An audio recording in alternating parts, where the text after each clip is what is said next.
the Speaker, when you retreat to the chamber, to reflect on these issues and maybe guide the House. Because, Mr. Speaker, what will happen is this. I will have the floor. I will say certain things against Senator Cheruiyot, knowing very well that what I'm saying is not true. I will wait for you to tell me to substantiate. I'll say I'll substantiate the next sitting. I'll come here and say, I withdraw and apologize. But the damage is already done. That's one. Secondly, Mr. Speaker, it's very easy. It's very easy to invoke the provisions of the standing order and send a member out if that's what the standing order says. But, Mr. Speaker, there is something called context. We have a role, Mr. Speaker, in this House, all of us, to try as much as we can to de-escalate the political temperatures in this country. On Sunday, Mr. Speaker, I almost got seriously injured when some thugs threw a stone on the windscreen of my car at a rally in Nairobi. The Speaker, let your office, because you are our leader in this House, you are the Speaker of this House, reflect on these issues and give us direction on how do we deal with a situation where a member is seriously concerned about their own security beforehand, and it actually happens, and perhaps they have no way of bringing add evidence before the House and say this is a photo of the PS sitting in a meeting and planning this. But there's context. It happened. The people saw it. Everybody saw it. So how do we deal with situations like that, Mr. Speaker, in a manner that we don't encourage us as leaders in this House to be careless with our speeches, but also protects us, the dignity of this House, and de-escalate the political temperatures in this country? Mr. Speaker, I submit. No, honorable senators, in such instances, if you don't have the full information, the only logical way to handle such a matter is to seek a statement from the relevant committee so that they can dig in and give us the right position. Because according to our standing orders, once you make a statement, you must be in a position to substantiate. That is our standing orders. If you feel you don't have enough material or enough information or enough facts to back up your statement, the best thing is to seek a statement from the relevant committees of the House. At least they have the latitude of, calling the responsible officers, investigate the matter, and share with us, a report that carries some facts that they have gone out there to collect. But, honorable senators, we cannot shelve our standing orders. If you make a statement, be ready to substantiate. And if you cannot substantiate, be ready to be deemed disorderly or be ready to withdraw. Now, I get it from Senator Wambua, and it is something that we grappled with today when he sat as a panel, the Speaker's panel, where a member takes to the floor, they make a bizarre statement and apologize. But you see, the damage has already been done. And that's why our standing orders do not just talk about apology. It talks about a suitable apology. Because once you make a damaging statement, you cannot just say, I withdraw and apologize. The apology must be suitable to the kind of statement that you've made. I think let's leave it there, honorable senators. Next order.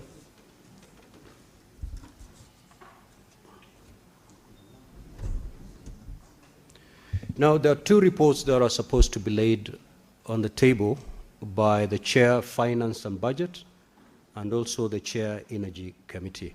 You may proceed, starting with the Chair Finance and Budget.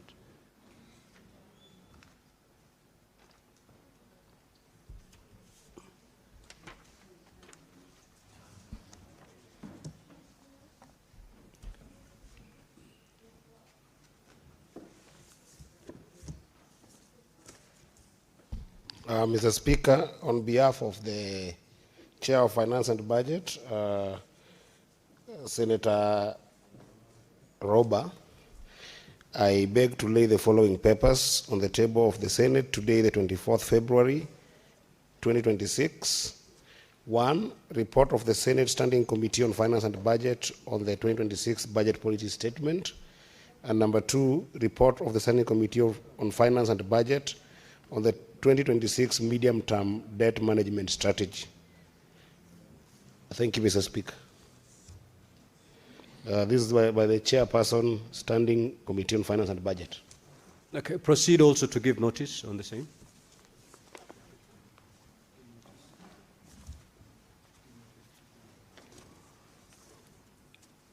Thank you once again, Mr. Speaker.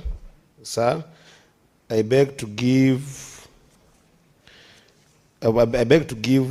notice of the following motion, that the Senate adopts the report of the Standing Committee on Finance and Budget on the 26th Budget Policy Statement, laid on the table of the Senate on Tuesday, 24th February 2026, and pursuant to Section 25(7) of the Public Finance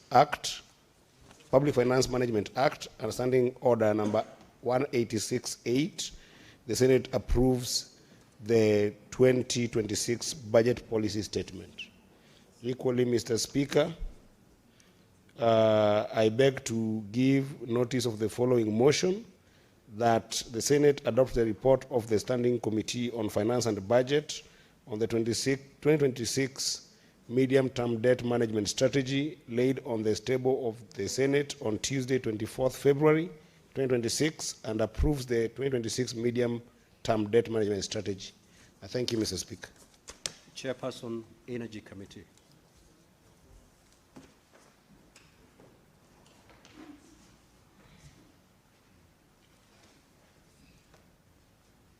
Thank you, Honorable Speaker. Honorable Speaker, I beg to lay the following paper on the table of the Senate today, 24th February, Senate Standing Committee on Energy, on the consideration of the Field Development Plan and Production Sharing Contracts for Block T6 and Tichar Basin, Turkana County. Thank you, Honorable Speaker. Thank you, Honorable Speaker. Honorable Speaker, I beg to give notice of the following motion, that the Senate and the Senate Standing Committee on Energy, on the consideration of the Field Development Plan and the Production Sharing Contracts for Blocks T6 and T7 in the South Logichar Basin, Turkana County. Thank you, Honorable Speaker. Next order. Senate Majority Leader. Mr. Speaker, I beg to reply.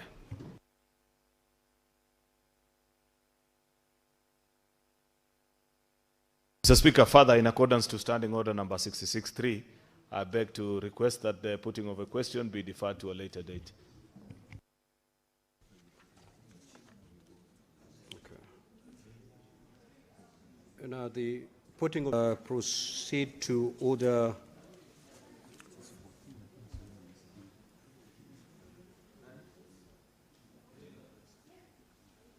Okay, 14, 15. We'll handle those two orders, then we resume the normal flow.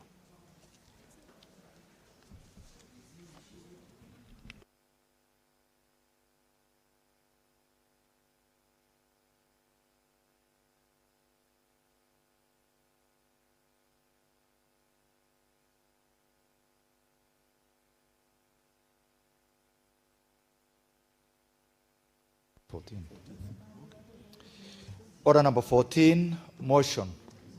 Consideration of the National Assembly amendments to the election offenses. Amendment number 2 bill, Senate Bills number 28 of 2024. Chairperson Jailak.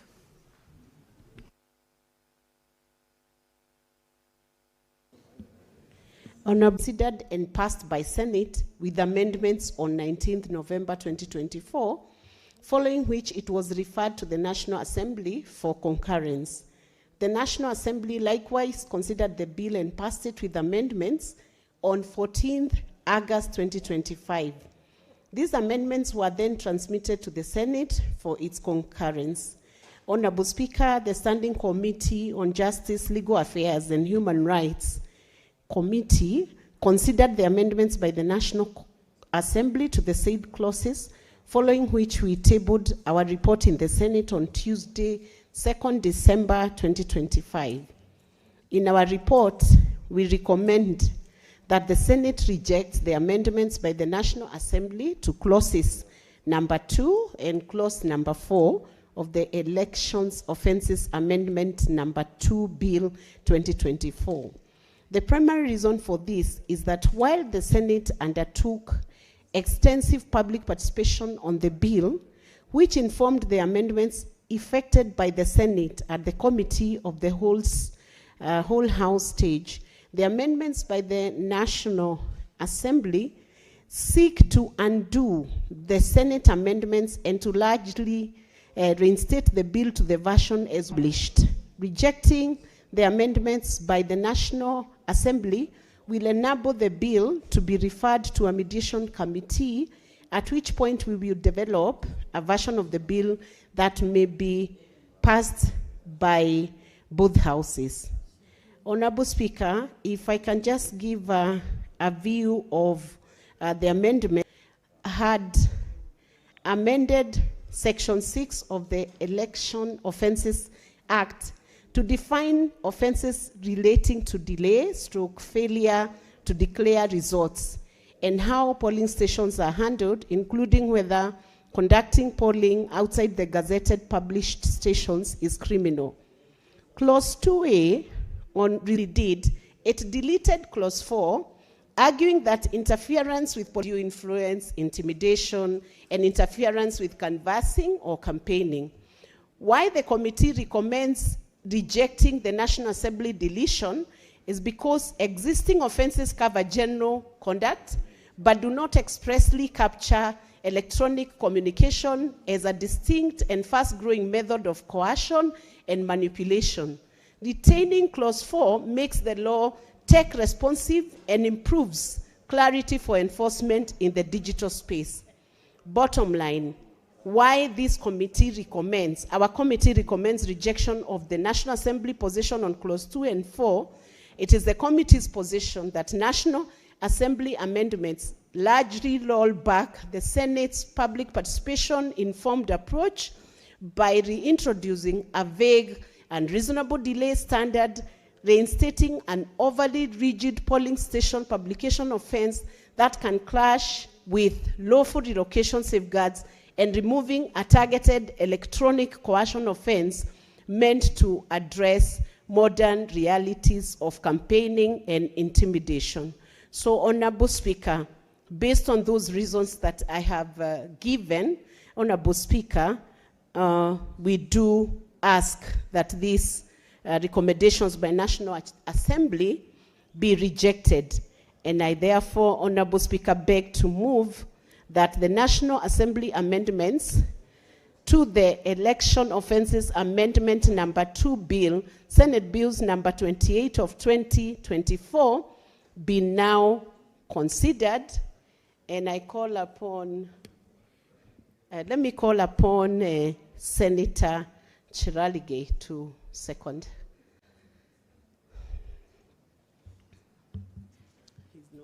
Senator Chirarke.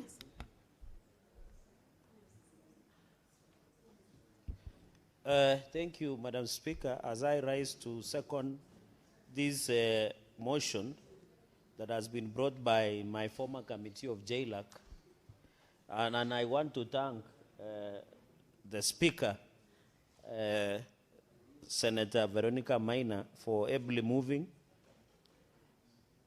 Madam Speaker, as I rise to second in a few minutes, I think we are over-legislating, and I agree with the committee's finding of the position. Because even in the presidential election, Madam Speaker, the timeline has been provided as 7 days, even including the petition. The presidential petition has already been provided for, Madam Speaker. Madam Speaker, reading of Article 86, and that is why I was wondering why the National Assembly were introducing unconstitutional clauses, which I find that the JLAC. Honorable members, please consult in very low tones. Let's hear Senator Cherargei.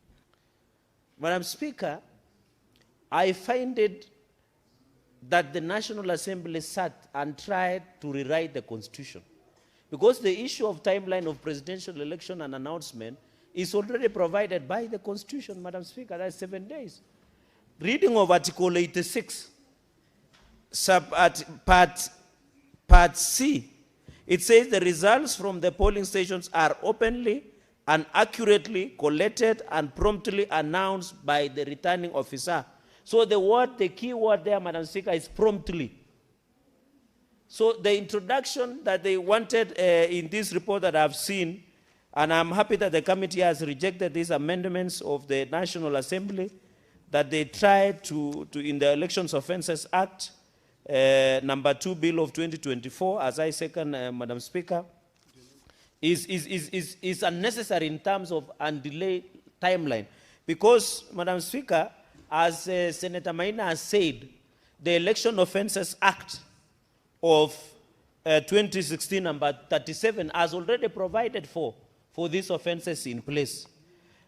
Madam Speaker, the issue of ungazetted polling stations is very clear, because every time, Madam Speaker, all the polling stations, and I think Kenya is synonymous of using or gazetting primary schools or learning institutions or other public institutions, are a place for the polling centers where members of the public can go and vote, Madam Speaker. I find it, this is very clear. The elections are very clear. The Offences Act is very clear on the same. And therefore, the rejection of this clause number 2 is already provided for, and therefore the Elections Offences Act of 2016 is guarded for. For the alteration, doing elections outside a gazetted area, Madam Speaker, the law, the Elections Offences Act has aptly put it in place.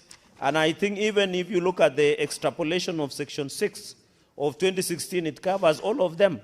And in fact, to a conviction of around 2 million Kenya shillings or to imprisonment for a term not exceeding 5 years or both. So, Madam Speaker, what the National Assembly, and all of us have to agree in an upshot, Madam Speaker, that this issue of election, we are over-legislating. Madam Speaker, I've said in this House for some time now, every session, these members of Parliament want to always amend the Elections Act. Every session. And Senator Manso, when he was in the lower house, knows how we have had protracted, even at some point in the lower house, Madam Speaker, water was being poured to the temporary speaker, may her soul rest in peace, the former governor of Bomet, Governor Dr. Joyce Laboso. Madam Speaker, it has been a motive. Even looking at the Kriegler reports, the issue of formation of commission, the history of IPPG in this country, Madam Speaker, where even it I reached, Madam Speaker, I remember on a lighter note, you remember the Chebukati-led commission. We thought, we looked around until we asked ourselves, when we came in the last session, we put in the law that the selection panel should be led by the religious members, by people who are religious, who are professed, who are the bishops and leaders and sheikhs. But when there was an outcome of Chebukati-led commission being constituted, people lost hope. People did not believe that the selection panel that was chaired by religious men and women at that point that put in Chebukati-led commission could put in place. Madam Speaker, I strongly believe, having participated in several elections, and of course won 100% in them, Madam Speaker, I want to confirm the problem we have in this country is deficit of trust. It is not about the commission. It is not about the commissioners. It's not about Kenyans. Our political rights are anchored in Article 38. Article 86 provides that the election process should be simple, verifiable, and accurate, Madam Speaker. The problem we face in this country, even in the curricular report, is the deficit of trust. Madam Speaker, I was watching the other day, you know, we went to Brazil some times back when I was the chair, JLAC, and we visited and went and studied on how the electoral process of Brazil operates. And I remember at that time, the current president, Yusuf da Silva, Lula, we went and made them, he was incarcerated. The president then was Bolsonaro. They call Trump of the North of America, Madam Speaker. And I reached a point that that system is so efficient, Madam Speaker, by the time you close a polling station at 5 in Brazil, within few minutes you know who is the winner. From all the elections up to the president. And that is why, funnily enough, President Bolsonaro, before he was defeated by Lula, wanted that system that has been developed by the Brazilians to be changed to the paper. Just the way what President Trump wanted. So, but when you talk to the systems of elections in the Brazil, Madam Speaker, they are very efficient. They are very accurate. And they have developed their own system, which they believe, so that we don't have cases of Jose Carmago, the Venezuelan Smartic issue, Madam Speaker, that has given the credibility. And you remember, Madam Speaker, when the Dian of Kenyan politics, His Excellency Right Honorable Amolo Odinga at point has been the boiling point that the servers be open. Although Kenyans misinterpreted servers to mean other things in the streets there. Because at that time when the Supreme Court matter was being listened, you remember we were being told in France people are sleeping. We are in the Supreme Court, Madam Speaker. The reason this country, Madam Speaker, is the deficit of trust, is the belief in the institutions, Madam Speaker. And as I conclude, I want to borrow the words of when President Obama came to Egypt and addressed that the reason first world countries develop is they have so much belief in their institutions as to oppose to their personalities. And that is what is facing this country. And I want to appeal, Madam Speaker, as we agree with the findings of the committee of the JLAC that has been moved ably by the Senator Veronica Maina, Madam Speaker, who is running also for the Women Rep of Muranga, that we agree that the report, Madam Speaker, but I have encouraged her to run for governor. Who said women must only run for women rep? They should run for governor, a better seat, so that we can see more things. Because this report has provided, and I think, Madam Speaker, and I want, luckily the majority leader is in the House. The reason we have deferred in the National Assembly are based on constitutional principles. It is not about our differences in terms of our roles. Because I know people will report that there is supremacy between the National Assembly and the Senate. Far from it. If you look at this report, Madam Speaker, and I have it, they have anchored their reasoning on the Constitution.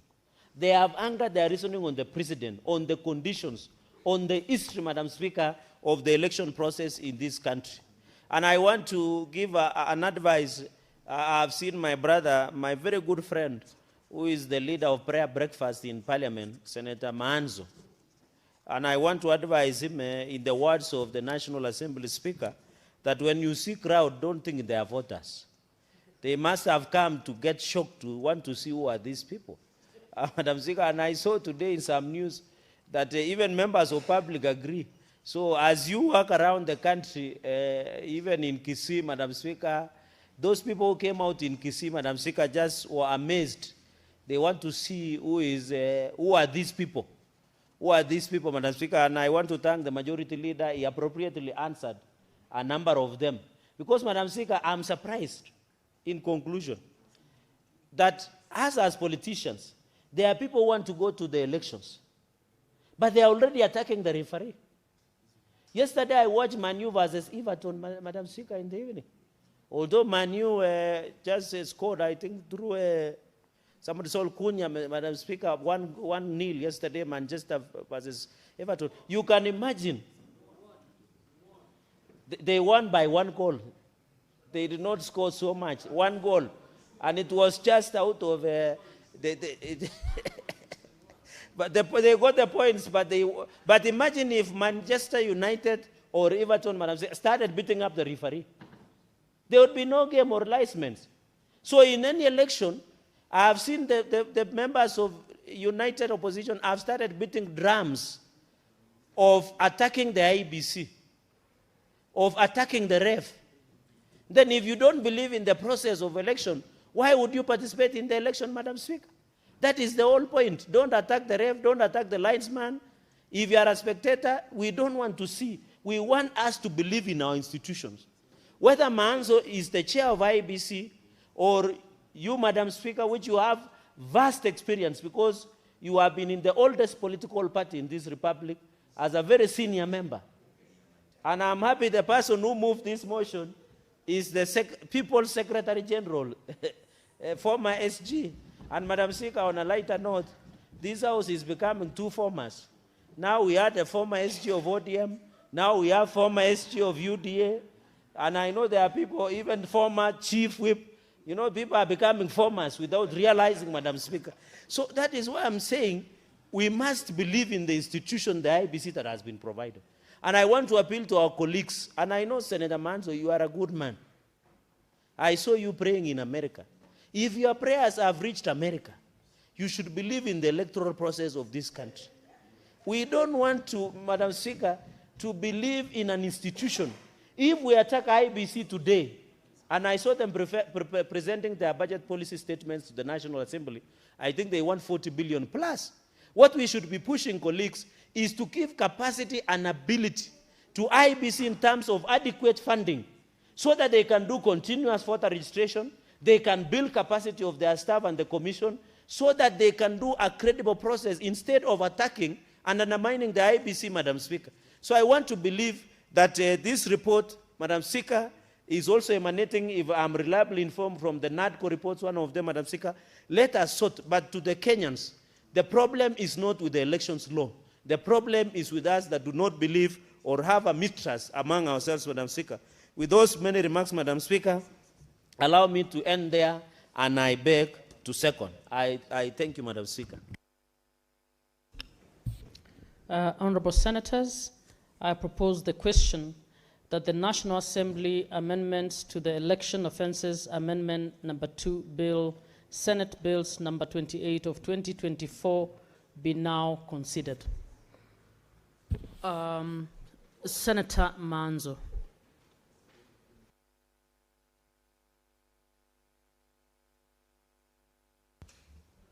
Thank you, Madam Speaker, for giving me an opportunity to contribute on a very, very, very important report.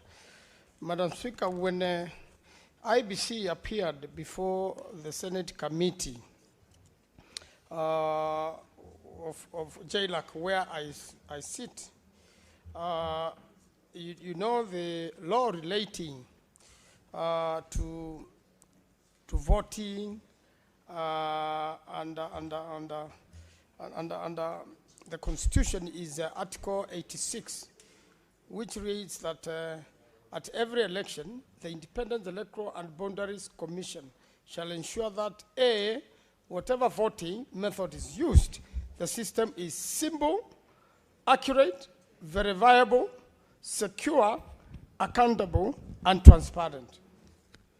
Madam Speaker, based on this, Article 86 and the following articles which deal with election, every report which is made and every law which is made in relation to election, Madam Speaker, must conform to this simple policy of the Constitution. And it is very important that the arbiter is also must be seen, you know, not to be influenced, must be seen to be fair. And for them to be able to give us election results which are simple and verifiable, then also the cost of the election must be borne by the country and must be reasonable cost of election. It should not be expensive or, you know, very expensive election costing billions of shillings. The printing materials and the procurement of the same must be safe and the cost must be reasonable. We are aware that elections are won or lost at the polling station. And the system we have, just like Senator Cheregei has spoken about the systems in other countries, at every polling station, we should know who won and who lost the election. That's where it begins. But now when it comes to transferring of the election, problems begin to mount. And when you have the Jose Camargos of this world and their system, Madam Speaker, there is likely to be a problem. I have been in the election petitions since 2013, and in 2017, the Supreme Court ruled that the election was not free and fair. It had electoral malpractices, and the presidential elections were nullified, Madam Speaker. And even statements have been made. The person who really takes care of an election is the member of parliament. And if you see the votes of the member of parliament should not, in a polling station, should not vary so much with the votes of the presidential candidate. If they vary, then there is likelihood of malpractice, and it is important that the register be updated, Madam Speaker. When the register is not updated, there is likelihood of dead voters voting, and it has happened before. We knew a mother of a prominent Kenyan, a member of parliament, who had passed on just before the elections.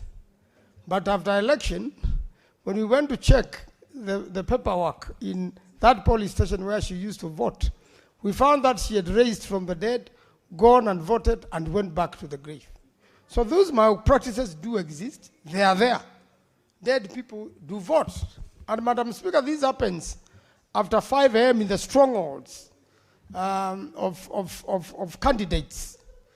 In fact, in the 2017 election, there had been cheating in 38 constituencies for presidential vote on one side and 16 constituencies of presidential vote on the other side. You know, so that it's like the presidential candidates who are competing on cheating. And this is done by collusion at the polling station after 5. And therefore, it is unfortunate when we scrutinize during court trials and you find that there is electoral malpractice. So first and foremost, we want the Electoral Commission to make sure that there is no cheating in the country. And that's why the United Alternative Government is clear that the arbiter must be seen to be free and fair. And after 2 visits to the IBC, I have realized this is a team actually the country can rely on. We had accused them of being a commission belonging to William Ruto, but now we are convinced that there are Kenyans there. And the person who we had a problem with, Marjan, has left on his own volition, which is a good sign that good things are coming. But the next CEO, who is very important, must be a person who cannot be influenced, must be a person who will not misadvise the commissioners, must be a person who Kenyans can trust, and in the event we don't trust him, then we have to voice it out, Madam Speaker.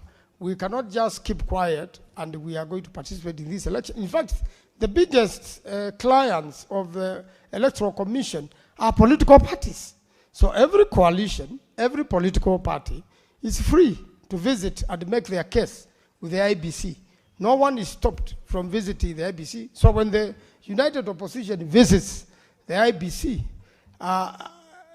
they visit because they are stakeholders of the election, and they need to be sure, and they need to make proper presentations. And electoral offenses have not been taken seriously in this country.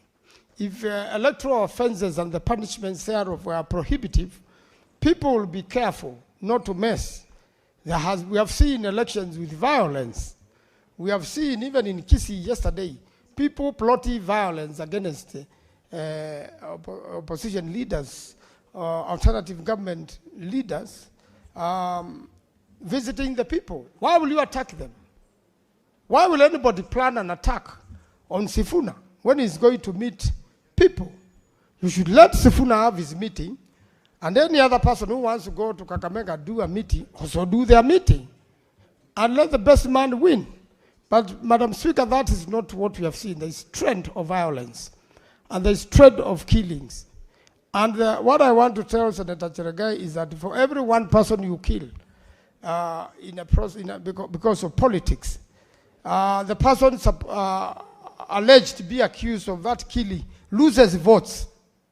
By the time you mourn that person, by the time you bury that person, it's all political. Kenyans are making their mind as to where they will vote. And the IBC must also come up with proper mechanism of promoting and educating voters. Voter education, Madam Speaker, has been missing. We are aware that voter registration will start massively and to every police station on 29th March after Ramadan is over. So I really want to call upon the Sifuna followers and all the young people in this country to go and register as voters, because finally it is the vote which counts. You can shout as much as you want one term or whatever terms you want to shout. But so long as you are not voting on the voting day, your effort is totally a waste of time. And I think now it's a time the young people and the 8 million Kenyans who did not vote last time should be very upset with how things are being done currently, and wake up very early to go and vote and bring a just government of the people. It is not going to be easy for anyone to put this country back to track. I saw the president yesterday say that his focus is on the ball. But unfortunately, with the golf ball, sometimes you, especially if you are an amateur, you hit it and it goes into the forest. Are you still focusing on the ball? We must really listen to Kenyans, do the right things for Kenyans. Kenyans have seen election violence. Kenyans should not die because of election, because of politics. Kenyans should not bury their loved ones because of politicians and because of misuse of the police force, Madam Speaker. We should all feel free to go and vote.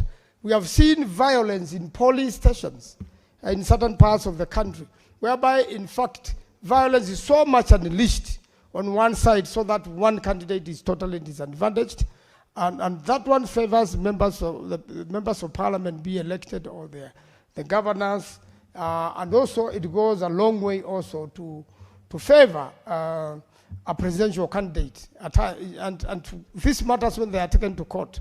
Sometimes all the evidence doesn't come out in court. And therefore, there is every need, Madam Speaker, that we have a proper electoral law in the country, that a law everyone can rely on.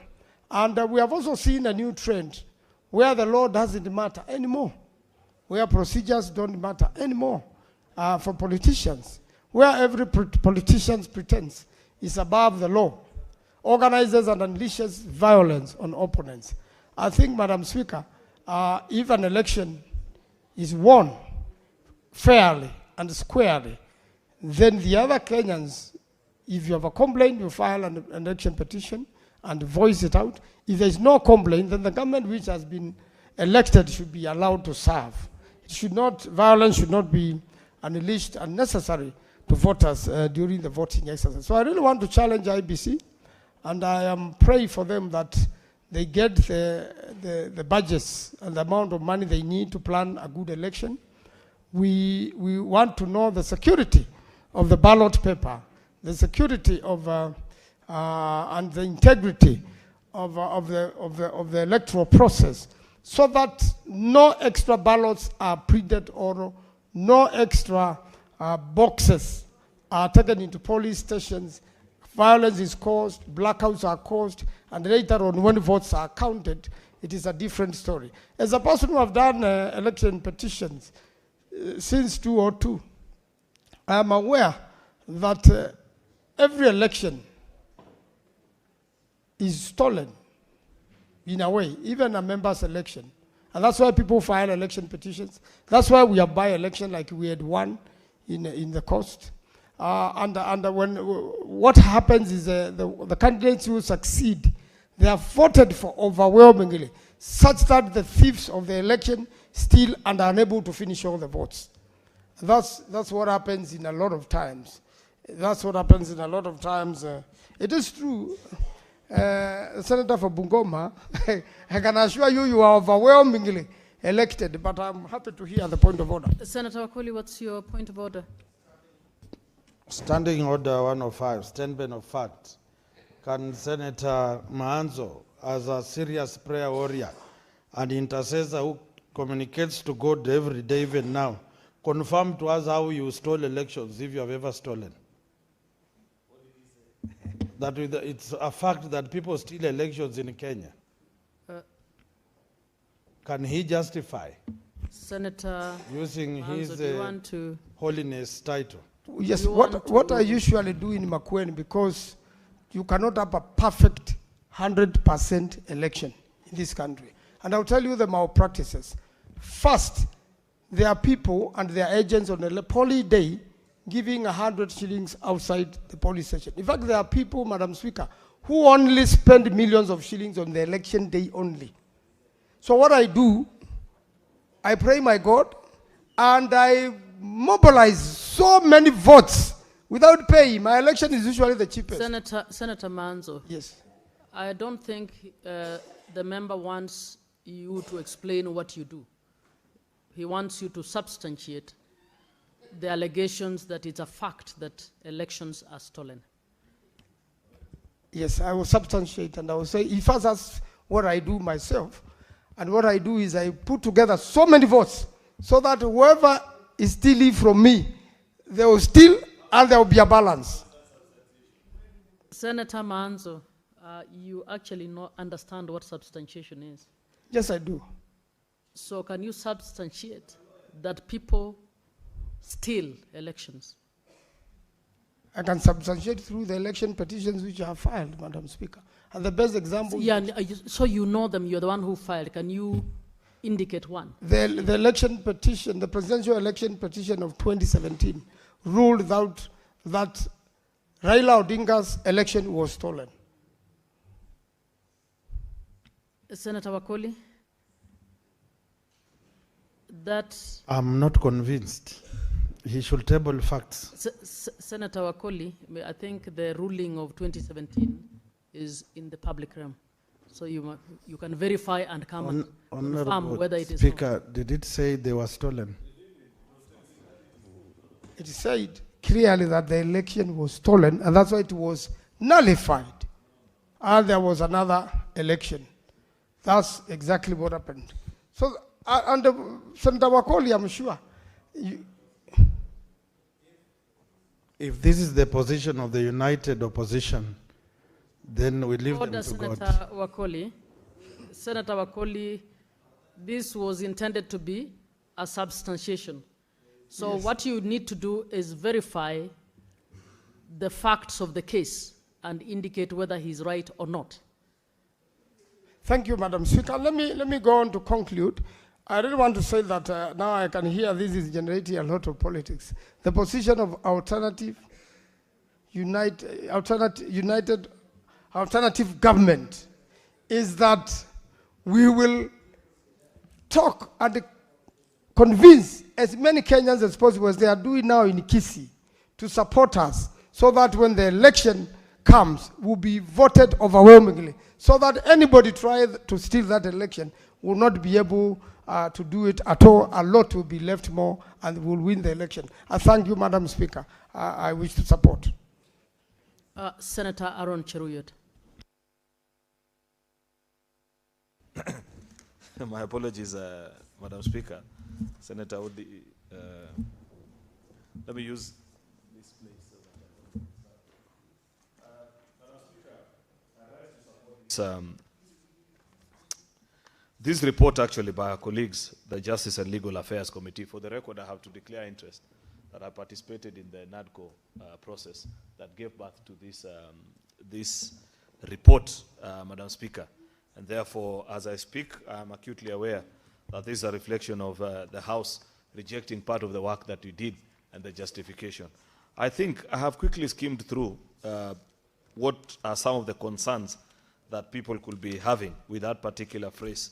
And I think the bigger challenge here comes with the fluency with which this report was drafted, particularly on the phrase undue delay, Mr. Speaker.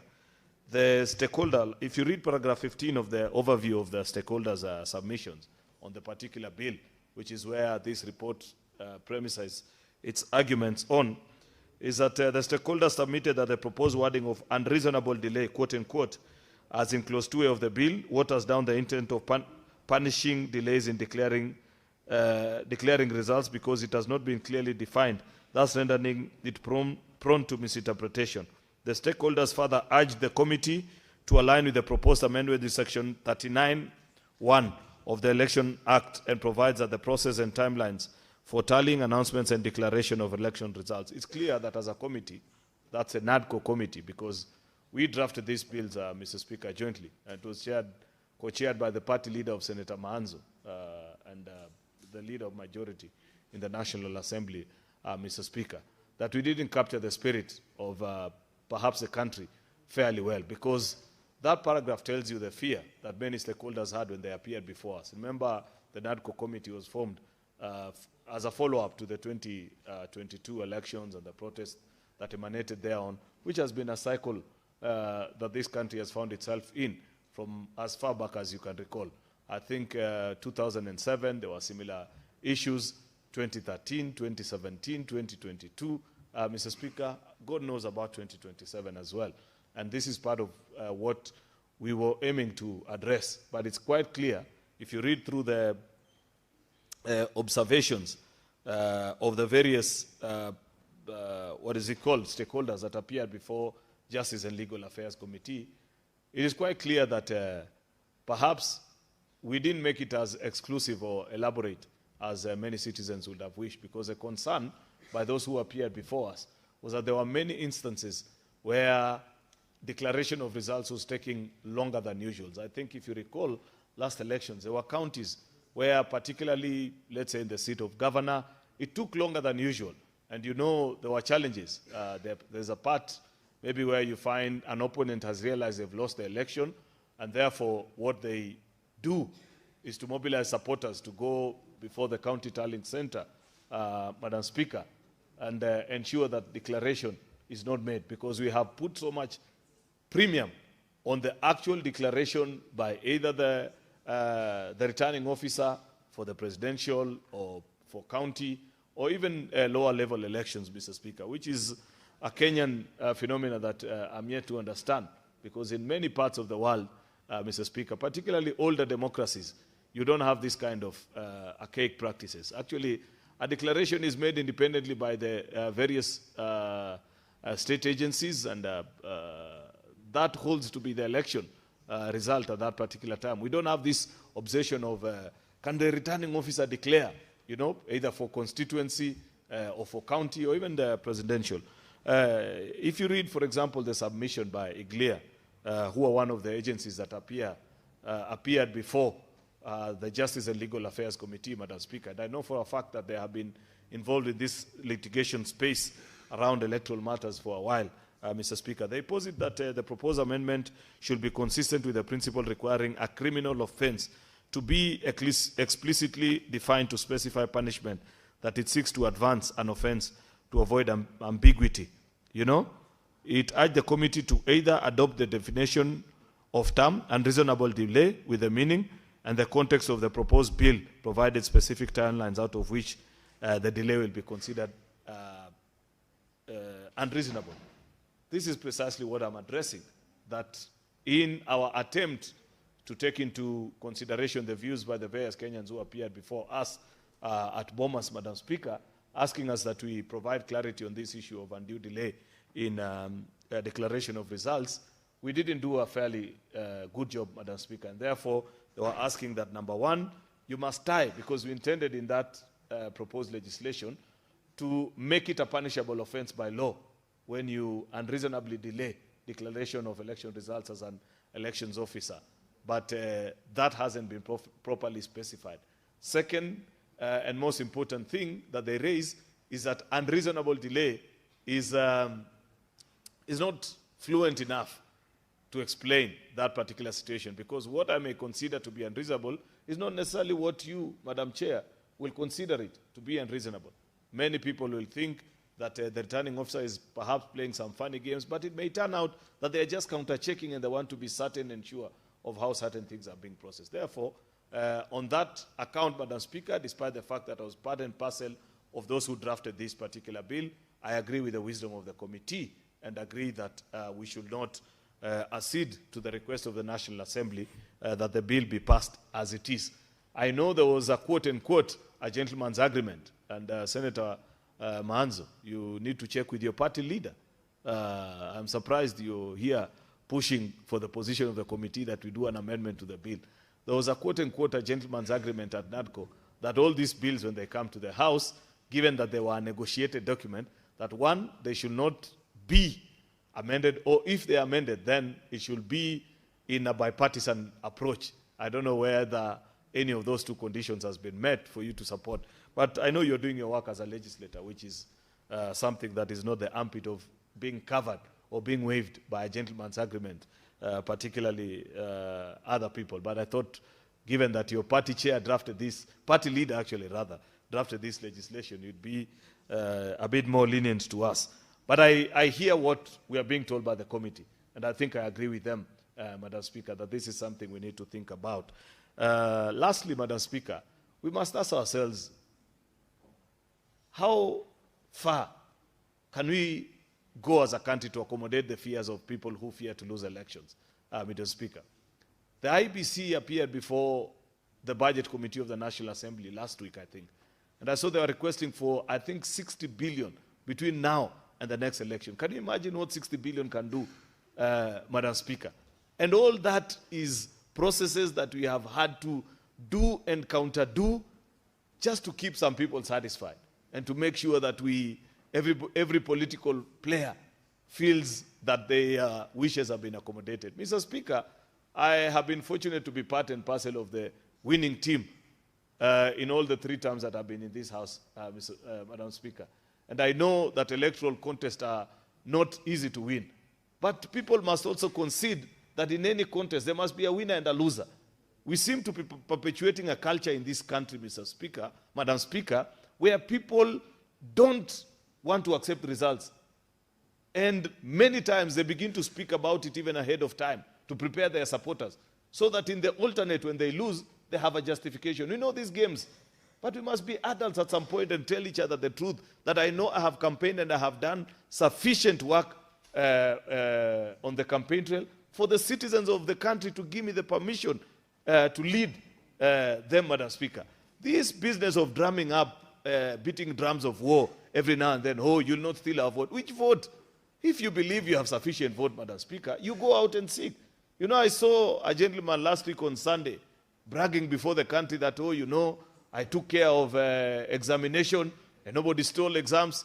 Yet is a gentleman who one is indicted by a committee of this House, that the only record they left at the Ministry of Education is that they stole public land belonging to a primary school in Ruaraka, Madam Speaker. And they want to lecture us about electoral integrity, that they will guard the votes. There is nothing, no business we in the political class have with regards to guarding of election, Madam Speaker. We need to surrender ourselves to the authority of the IBC and trust them that they are an independent constitutional commission, that the minute they have set out their responsibility and they have done it in a fair and transparent manner, Madam Speaker, we accept the results. In fact, Madam Speaker, I dare say that given the conduct of politicians in this country, Madam Speaker, part of the electoral code of conduct that IBC gives us to commit ourselves to before subjecting ourselves to any election, Madam Speaker, must include acceptance of results, Madam Speaker, if we want to be a country that is progressive. Otherwise, we will end up being in a country that is pumping billions upon billions of shillings every other election cycle just to satisfy the ego of people who cannot win elections, Madam Speaker. And that cannot be allowed to perpetuate long enough. If you believe that you have sold a vision to the people of Kenya, then concentrate on ensuring that your voters turn out. They will speak through the ballot. Given our electoral system, I am deeply convinced that one of the hardest countries, Madam Speaker, to commit electoral fraud, particularly at the scale which many of the political players continue to talk about, particularly at the national level, is nearly impossible, Madam Speaker, because of the things that IBC puts in place. And I am not their spokesperson, Madam Speaker, but I just speak as a concerned Kenyan that our elections are increasingly becoming super expensive just to take care of concerns and fears of a few people, Madam Speaker, who don't have the courage of conviction to accept electoral results once they are done. Therefore, Madam Speaker, that's not the main reason why I rose to speak. I rose to agree with the committee that we didn't do a good job at the NADCO committee in terms of drafting that particular part of the bill to satisfy and meet the need or address the concern of fellow citizens. And therefore, on that account, I agree with Justice and Legal Affairs Committee that that part needs to be amended. I thank you, Madam Speaker. Senator Kisang. Thank you, Madam Speaker. Madam Speaker, also rise to support the Jailer Committee on rejection of the amendments by National Assembly, Honorable Speaker. From the report, Honorable Speaker, the committee undertook very extensive public participation on this particular amendment, Madam Speaker, and what they have come up with is to ensure the people of Kenya know really what they want. In fact, I'm surprised by what my colleague on the other side has said, Madam Speaker, because I thought he was also a member of CHAILAC, but I don't know if he is. Madam Speaker, if you remember 2007, Madam Speaker, the elections for 2007, the then chairman of IBC, or that time the late Samuel Kivitu, Madam Speaker, said he didn't know who won. So that's why it took long for him to announce the results. And basically we almost lost the country because of what the then chair of IBC said, Madam Speaker. That is why when I look at this, I don't know if National Assembly undertook public participation, because the one by JLAC of this House, Madam Speaker, was very extensive. That is why they came up with this report, Madam Speaker. You can imagine, Madam Speaker, when you say the results to be announced and reasonably no delay or reasonable time. This is very subjective, Madam Speaker. And the law already is providing that at the close of the polling station, the results for 5 candidates, governor, senator, member of National Assembly, women rep, and MCs are announced after the counting of the votes, Madam Speaker. And the law is very clear. The one for the president should be declared not later than 7 days. But when you say unreasonable delay or reasonable time, what is this? This is very subjective. A month can be reasonable time. 2 months can be unreasonable time. So basically it means we will be putting the country in a very precarious situation, Madam Speaker. I agree that we reject this amendment by National Assembly and go by what our committee, JLAC, proposed, Madam Speaker. Madam Speaker, you know, I'm surprised when people say elections are stolen. You know, as Senator Majority Leader said, maybe we need to also amend the law to ensure when we are subscribing to the conduct of elections, Madam Speaker, we say we'll accept the results. This is a game. Elections is like a game. It's like what happened yesterday. Manu played with another team and they won. It doesn't matter by how many goals or by how many votes. For the presidential, it's 50+1. You cannot say you have stolen when yourself, as a candidate, you have not campaigned enough, you are assuming you don't even have agents in polling station. So who do you expect to help you to win if you cannot even help yourself? That's why we are surprised that somebody said he took care of exams. Actually, to tell you the truth, Madam Speaker, I was a member of ICT committee, and that particular former CS, we summoned him. He was very rude when he was the CS for ICT, and we could not entertain him in our committee. So I don't know. He wants to be the president of Kenya, and basically he was unable to run the Ministry of ICT properly. And when he was the CS Interior, he terrorized Kenyans, and he was very arrogant, Madam Speaker. Madam Speaker, that is why this law is good, Madam Speaker. We don't expect any challenges. It's only that we need to have good conduct. We need to trust. We need to believe the referee. You don't fight the referee because you have lost, Madam Speaker. Madam Speaker, on uncassetted polling stations, Madam Speaker, this is very clear. Polling stations in Kenya are cassetted. Primary, public primary school, even private primary schools, churches, polytechnics, Madam Speaker, and many other places. I don't expect that polling stations will, polling will take place in uncassetted polling stations. And the law is already very clear. You target the conduct of the IBC personnel, and who would have done that? Because if there is an issue in a particular polling station, IBC should have the capacity to cassette immediately, maybe a night before, even 2 nights before, so that the residents within that area will be informed where the polling place will take place, Madam Speaker. Madam Speaker, on the digital space, Madam Speaker, this is something that people don't, I think it is sometimes not understood very well, Madam Speaker, because Madam Speaker, this is what the clause 4 says. The National Assembly is trying to delete clause 4, arguing that interference with political rights is already covered under existing offenses, bribery and influence. But you know, this is,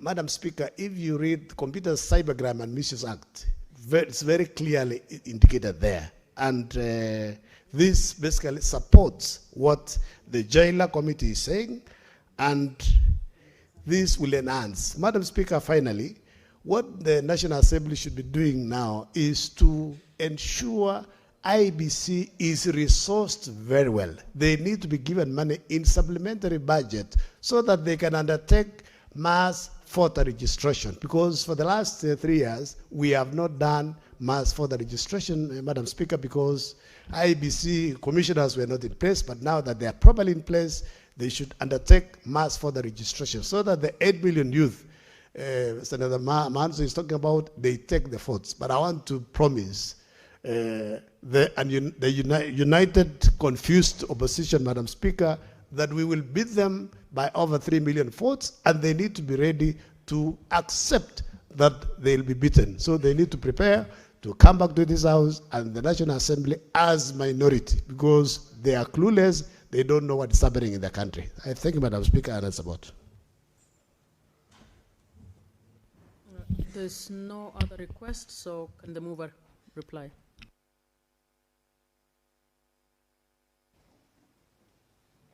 Honorable Speaker, thank you for this opportunity to reply to this motion. And I want to first thank Senator Cherargei for so ably seconding the motion, this very important motion.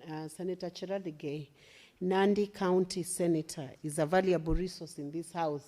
And at any one time, he always offers what he thinks about issues. And though sometimes we may not agree, he has a clarity of thought, at least on the issues that he believes in. So I thank him for seconding this motion with a lot of information. I want to also thank Senator Manzo for also putting his contribution towards this motion. And while he may have questioned why this bill is going this way, I want to first of all agree with him on one issue, that the people who are going around shouting one term, that shouting may just be campaign, but it may not deliver the vote or the win. And I want to encourage Kenyans to actually take up the vote, because beyond the campaign period, then comes the voting, and it's the vote that determines who then becomes a leader in Kenya. And so the vote at the end of the day is what will count. And I want to assure even the National Assembly that this is not a showdown from Senate. What Senate has done is that it has looked at the proposed amendments and subjected those amendments to constitutionalism, so that we keep within the legal parameters that we are supposed to observe when we are enacting the law. Thank you, Majority Leader Senator Aaron Cheriot from Kericho County, who has consistently pushed the agenda of legislation in this House with a lot of energy and a lot of intelligence. And thank you for admitting that during the NADCO process, the good intentions that were intended to be outputted by the NADCO process have still been met, because these legislations were formulated following that process. But it's good you have admitted that because of the short timeline you had to complete the NADCO process, as this enactment of legislation was done or amendments were enacted, there were gaps that needed to be closed out. And when JLAC went through the legislation that was before JLAC, then we had to close out on those gaps and define so that it meets the specific needs that the legislation was supposed to serve. The concepts like unreasonable delay, Honorable Speaker, when that concept is introduced within just ordinary legislation that is which is subordinate to the Constitution, then to subject it to the constitutional time limit is the correct analysis of issues and is the correct guidance of how that legislation should move. And that's why Senate JLAC has exchanged the term and the concept of unreasonable delay to lean more heavily on the 7 days timeline that has been provided by the Constitution. And indeed, we need to ponder deeply on what Majority Leader has challenged us to do as a country. How much should we be spending to assure, how much should we be spending in order to assure a loser in an electoral process that that process has been checked enough and has been fair enough for them to accept the results? Indeed, Honorable Chair, I agree with Majority Leader that Kenya is one of those countries where it should be next to impossible to commit electoral fraud. And in fact, Honorable Speaker, I have listened to even the UK, the jurisdiction in the UK on matters electoral. Honorable Speaker, they are amazed at the kind of a system we have in Republic of Kenya. And in fact, they note that they have not deployed, number one, they have not deployed technology to safeguard the process. Kenya has already deployed technology. So Kenya is advanced in many, many respects in electoral matters. And I believe NADCO process gave us an opportunity long before 2027 to streamline all the electoral laws so that we do not have those showdowns that have been there in previous elections in 1997, 2002, 2007, 2012, 2017, 2022. We should not carry on with those disputes that are unnecessary, especially when the law can be straightened out. So what JLAC has done is to ensure that the bill is meeting the standards that have been set, or the contributions that have been given by stakeholders have been taken on board. The contribution of the NADCO process are taken on board, and the Constitution is adhered to so that we do not fall outside the parameters of what would be good constitutionalism. And Honorable Speaker, I also agree with the contribution of Senator Kisang and thank him for supporting the report of the JLAC, rejecting amendments that are bringing ambiguity to the Election Offences Act. And it is like we are all agreed that if the law has to be changed, if the law has to be adjusted, then it has to be adjusted or amended in accordance with what is provided for the overarching constitutional parameters. So with those many remarks, Honorable Speaker, I also want to thank your office for the support you have accorded to the committee as we proceeded with this task, and I would urge all the members to continue adhering to peaceful ways of campaigning, because the purposes of this law and the purpose of making amendments to the law is to ensure that, first of all, we are not having the kind of conflicts, Honorable Speaker, that have been coming with every electoral cycle. We are not having the kind of mayhem that we are starting to see when politicians have decided that it's time to reintroduce early campaigns. Indeed, Honorable Speaker, if we were to seek the opinion of Kenyans, we might as well discover that they may not be interested in heavy campaigning right now during this season before 2027. So mine would be, even as we amend, even as we go through these amendments and we go through this legislation, is to urge everybody that let's tame the language we are using in public. Let's be more tolerant of the views of every person, and let's remember that everybody who's interested in any seat or in any political office is a Kenyan, and they deserve to be treated with integrity and with respect, and ensure that while we are campaigning or doing whatever it is that we are pushing, or whatever agenda it is that we are pushing within this period, we should do it in a manner that leaves Kenyans safe and that leaves nobody hurt because of the campaign period. And with those many remarks, I beg to reply. And Madam Speaker, I also beg and request that the putting of question be deferred to a later date in line with Standing Order 66.3. Thank you, Honorable Speaker. The putting of the question is so deferred. Next order.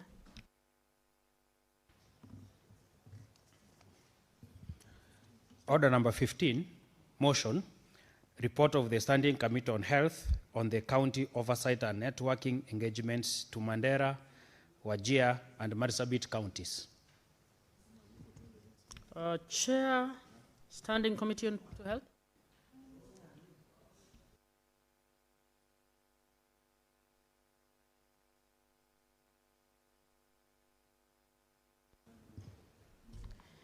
Thank you, Madam Speaker.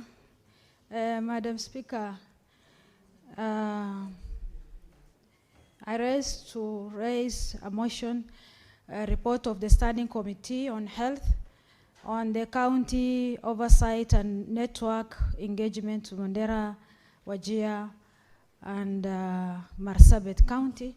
Madam Speaker, I have a concern on this report. The report was tabled last year, but because of the elapsing of the last sessions, it was taken to this session, Madam Speaker. Madam Speaker, I urge also our business committee, SPC, to be concerned on the dates of the reports, so that at least this is a very important report to be tabled and to be done within 6 months, so that at least the county government to take the recommendations. Madam Speaker, with that concern, the committee on health conducted the county oversight network engagement in Mandera, Wajir, Garissa from 28th April to May 2025. Madam Speaker, the committee ordered to gather this evidence, some evidence and information receiving within the parliament, and the key of how it engaged with the member of the public. Madam Speaker, the committee engagements involve in the site visits to the key health facilities, direct interaction with the county leaders, the healthcare workers, and the members of the committee, the members of the public. Through the interactions of the committee, gathered critical evidence on the advance of the healthcare personnel, the status of the medical equipment, the supplies, and the effective of the emergency and the referral systems, and the implementation of digital health record. Madam Speaker, with the committee identify and visited the following healthcare in the 3 counties. In Mandera, we visited County Referral Hospital, Mandera County Referral Hospital, Elwak, Khadija Health Center, Adra Health Center, and Elwak Sub-County. In Wajir, TB Panyata, Hodan Dispensary, Wajir County Referral Hospital in Wajir County. In Marsabit County, we visited Marsabit County Referral Hospital, Mandera Marsabit County Referral Hospital. Primary goal of the committee tour were to manifest, to design, to enhance the Senate's understanding of the health facility, health service delivery at the county level and provide legislative intervention. To access the overall states and the quality of the health facilities, including the infrastructure, facilities, hospital equipment, and the emergency service. Secondly, to understand the unique achievements, prevailing issues, and challenging confronting the health service delivery in the counties. Thirdly, to assess the availability of the health personnel, identify the staffing gaps, and reviewing the training and the capacity building of the programs. Fourthly, to assess the availability of the essential drugs, medical supply, review the pending bill with the KEMSA, and investigating the commodity management system. Fifth, to obtain the information on the operationalization of the SHIF, the Facility Improvement Fund, and the reimbursement, the facility accreditations, and ensure the oversight of utilization of the health resources. Sixth, to assess the automation of the health provision system for the patient's record, drugs, and the commodity management. Madam Speaker, during the oversight visit, the committee identified the several critical challenges impacting the healthcare delivery across the 3 counties. One, the health facilities suffer from the chronic shortage of staff, specifically specialists. Madam Speaker, the second one is the low moral persistence due to the poor contractual terms, prolonged lack of promotions, and the failure to promote pay, the salaries and stipend, particularly for the casual workers and HPC and community health workers. There is also untrained personnel, including CHPs, CHW, and the community health assistants who are frequently found dispensing the medical due to shortage of staff or absence of the quality pharmacists, pharmaceutical technologies, raising significant patient safety concern and violating the Pharmacy and Poison Act.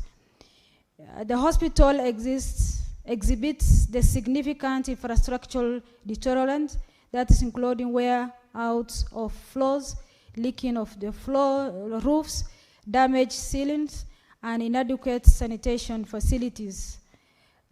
Missing of the water taps in the maternities and many others, and often leading to severe overcrowding and forcing mothers to share beds in the maternity wards.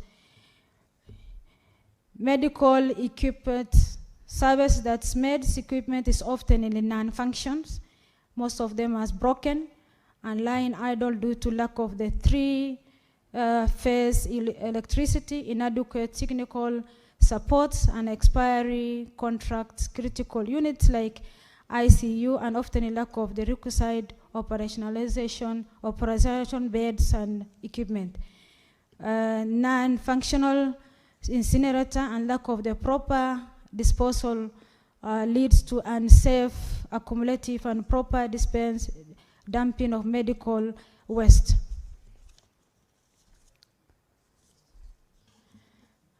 Many facilities lack a proper security infrastructure, that is CCTV and perimeter wall. The county's routine face supply of shortage of essential drugs. And Madam Speaker, we realize KEMSA fill rate is so fill rates were not in some areas were not met, and meat supply needs persistence, forcing the patient to purchase medicine privately.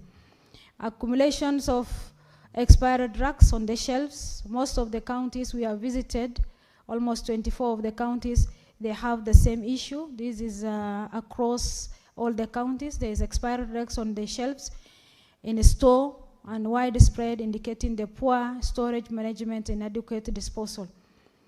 The health record management and inventory control systems are heavily insufficient. That is manual and paper-based process. This leads to discrepancy between the physical stocks and the recorded inventory. They hinder the data accuracy and slow information of retrieving and comparisons of auditability. There is also a budget allocation oftenly prioritizing the recurrent expenditure over the development expenditure, leaving insufficient funding for infrastructure upgrading and the service expansions, and the fund embarked for the developments are frequently reallocated. A significant delay and inconsistency in reimbursements from the SHA is all over in the counties which we have visited. The hospital liquidity affected day-to-day operation and the service delivery. Madam Speaker, the committee has also provided the actionable recommendation directed primary to the county governments and the relevant national agency and the following way. Madam Speaker, the recommendation of the committee is a regular recruitment of the healthcare workers, specialists, and persistence of advance to actualize the employment on an actual contractual or internship terms to close a huge staff gaps. A resolution of the delay salary payments, remittance. Madam Speaker, most of the pending bills on the remittance of the salary reductions, immediately addressing on low staff morale and ensuring a timely remuneration and improving stamps of staff. Prioritizing the renovation and maintenance of the hospital infrastructure, including the floors, ceilings, walls, bathrooms, and also in fixing the water taps in the wards. Allocation of the dedicated funds to the complete and operationalize the stall projects, because most of their budget they normally take to recurrent instead of putting to their install projects, hospital projects, including mortuary, incinerators, and putting in place a proper security infrastructure, that is CCTV in all CCTV system in all public health facilities. Prioritizing also repair and maintenance of ambulance, and procure additional emergency units to ensure the operationalization, readiness, and establishment of centralized dispatch system for the effective referral. Roll out also the full automated digital health record system across all the facilities to ensure a proper efficiency and data accuracy, patient tracking, and streamlining the inventory management. Madam Speaker, the implementation of the strict inventory audits to improve expiry drugs and line the recording stocks with the actual inventory. The budget allocation for the county CIDP and committee balances a portion of the annual health budgets for the capital development and preventive maintenance, and protection aiming for the last at least 30% toward the development projects. Madam Speaker, with that recommendations, on behalf of the committee, I wish to thank the Senate of Senator Abbas, the Wajir County, Senator Ali Roba, and Senator Chute for the warm welcome in the respective counties, and support extended to the committees by their office during the oversight visit. The input and the contribution enabled the committees carry out these oversight mandates and function effectively in the 3 counties. Madam Speaker, the committee wishes to extend its appreciation to the Governor of Mandera, Wajir Marsabit, and the respective executive committees members for the inputs and submissions and evidence produced during the oversight tour. Further, the committee extended their appreciations to the Speaker of the County Assembly in the 3 counties and the member of the County Assembly Committee of Health for their facilitations and participations. The committee is also grateful to the members of staffs and other stakeholders in the healthcare facilities visited during the tour for their submissions, which have greatly enhanced the evidence and analyzed during the process of this report. Finally, I acknowledge and appreciate the members of the committees for their dedications and commitment during the gather of the evidence and drafting of these reports and setting up the conclusion and the recommendations.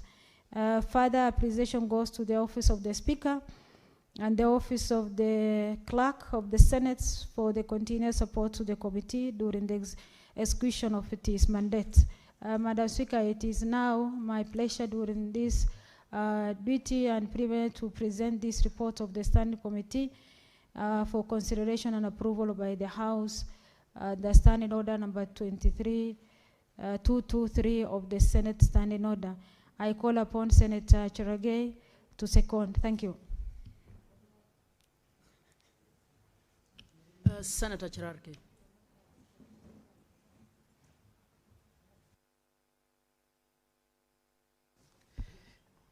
Thank you, Madam Speaker. From the onset, I want to as I second this motion on the working visit on the report on county oversight and networking engagement to Mandera, Wajir and Marsabit counties, most of them are in northern Kenya. Madam Speaker, I want to thank the committee through the Vice Chair and the leadership of Health Committee, led by the Senator of Uasin Gishu, and the able Vice Chair, Senator Sheikh Omar, for this wonderful work. I think, Madam Speaker, just brief opening remarks is that as a Senate, we should invest more on doing oversight work visits. It is more effective, it is more efficient. You go there and interact and get what we call social audit. You are able to sit with the people, ask them questions, Madam Speaker, because this era of just sitting in a committee room and receiving reports that are written, sometimes, even if it's an OAG report, you need the veracity, you need to feel what the people feel about it. Because, Madam Speaker, this constitution is basically anchored on public participation. So I want to celebrate the Committee of Health. I have seen also where you are the Vice Chair of the Devolution Committee, although you are sometimes gets worked up until shots are being held, like the one you are trying to intervene in Kakamega. But I want, it is more effective because when you go there, people, you can share, people can see us working. You know, when we speak on the floor of the Senate or in the committees, people might not understand. But when we visit an hospital like Mandera, which I had a privilege of visiting again in 2025, Madam Speaker, in January, when we went, courtesy of the area senator who had invited a number of colleagues to go and visit, we visited Mandera County Referral Hospital. A number of them, Madam Speaker. So I want to celebrate the Health Committee, the Vice Chair, Senator Omar, for the good job that she's doing. Madam Speaker, I know she's nominated, but I hope the people of Mandera are watching closely that what a man can do, a woman can do better. Madam Speaker, just a few remarks on this report, and I'm happy it is a detailed report. Mandera, Madam Speaker, receives the highest allocation of equitable shareable revenue. We have not talked about conditional grants. We have not talked about the money they receive through other donor agencies and many others, Madam Speaker. Madam Speaker, this Mandera County at the moment is facing drought crisis. We are aware there is the issue of water. Madam Speaker, there is the issue of challenges. Mandera also borders other countries. You remember Mandera town sits just across some areas, Madam Speaker. So it is the biggest challenge. There is so many water crises. And I'm happy the President, Madam Speaker, and it is very important to note this. When he visited Mandera on Nyota program, he promised to deliver, I think, around 3 generators. Those generators are being installed in Mandera town. It will assist the issue of water pumping. which I have seen, Madam Speaker, in Mandera, in Wajir and Marsabit. The all cross-cutting issue is one, water shortage. But it shocked us when the governor of Mandera appeared and told us that he had spent 55.6 million Kenya shillings to buy seedlings. Yet Mandera County Referral Hospital has a scarcity of water. It tells you the leadership of that county does not prioritize, or they don't base on need assessment. Because that 55 million would have been used to fix water scarcity in Mandera County Referral Hospital. Another issue I've noted in this report, in all the 3 counties, Mandera, Wajir, and Marsabit, is what we call expired drugs. Madam Speaker, as a House, we must be very clear on the issue of dispensation of expired drugs to our people, because it will cause what we call drug resistance. It can increase issues of disease, Madam Speaker. So I want to thank the committee. They have recommended very serious recommendations on the issue of expired drugs.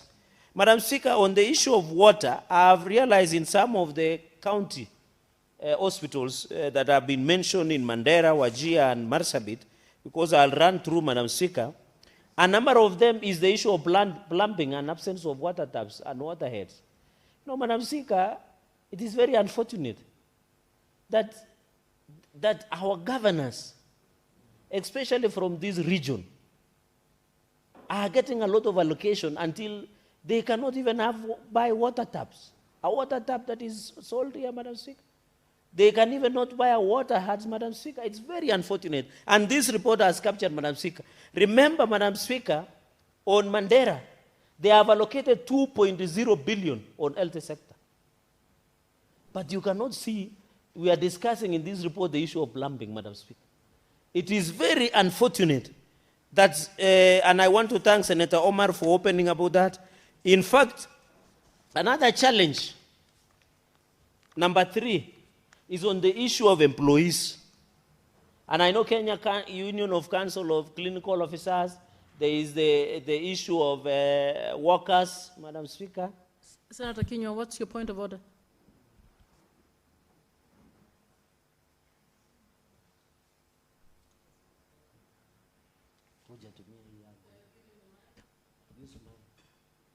Do you want to come to the front?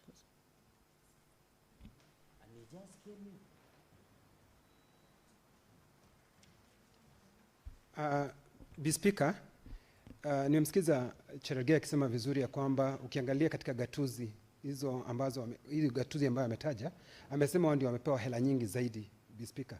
Lakini ni kinaya kwangu kwa sababu tena ninaona ya kwamba Rais wa Jamhuri ya Kenya alipotembea huko aliwahidia kuwapatia generator.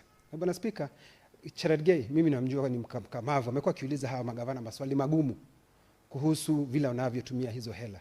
Bwana Speaker, sisi tunasumbuka kwa sababu tayari haya mambo tayari yamegatuliwa.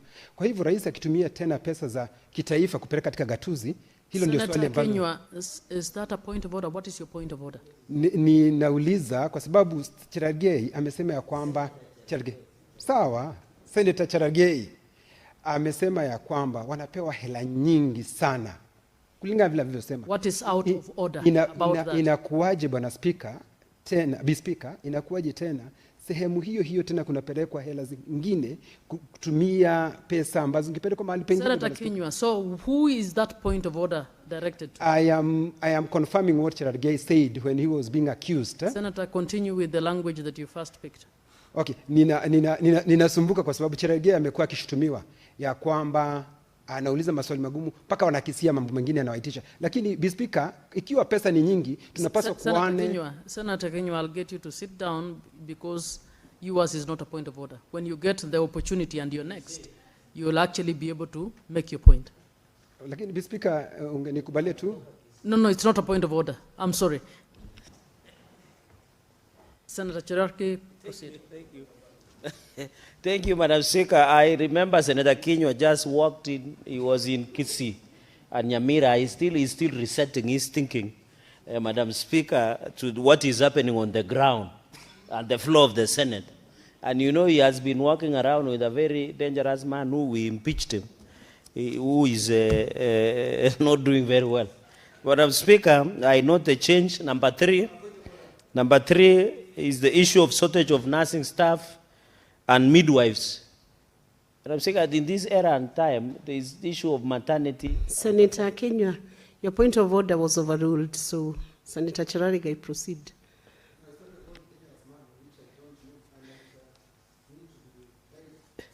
Madam Speaker, I need protection. I think Senator Kenya should know this is the Senate of the Republic of Kenya. Proceed. This is not Karoga Market. Madam Speaker, this shortage of nursing staff and midwives, you know, Madam Speaker, it is, some of us, God has blessed us, we are still procreating. I know you, maybe you have paused or you are postponed or you are done with it. But, Madam Speaker, when we still discuss the issue of midwives... cannot discuss the speaker in that light. Can you concentrate on okay, the I just wanted to relate. Let me use Senator, the immediate speaker of the, who just left the seat, Senator Muma. You know, people like Senator Muma have, they no longer give birth, they have given birth to their last borns. No, I'm just trying to relate, because this issue of midwives, shortage of nursing staff. Point of order, Senator Kathy. You have mentioned her adversely in your submissions.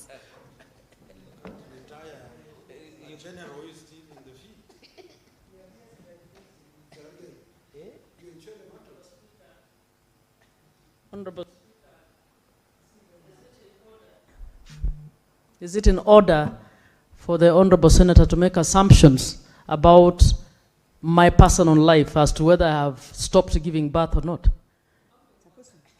Senator Cherarigei, I rule you out of order and urge you to concentrate on your submissions without referencing to Senator Kathy Muma's ability to produce or not produce more My offsprings. apologies, and I withdraw previously. I was trying to relate because, Madam Speaker, my pain comes that we are still discussing the role of midwives in northern Kenya. You know, that is why there is high mortality rate where we are losing young children, they are unborn, Madam Speaker. Those are things that should belong to the past. And that is why some of us normally ask hard questions to these governors. Because if they cannot take care of the future of this country, Madam Speaker. Would you like to be informed by Senator Kathy Muma? Yes, the Speaker can always... Senator Kathy Muma, proceed.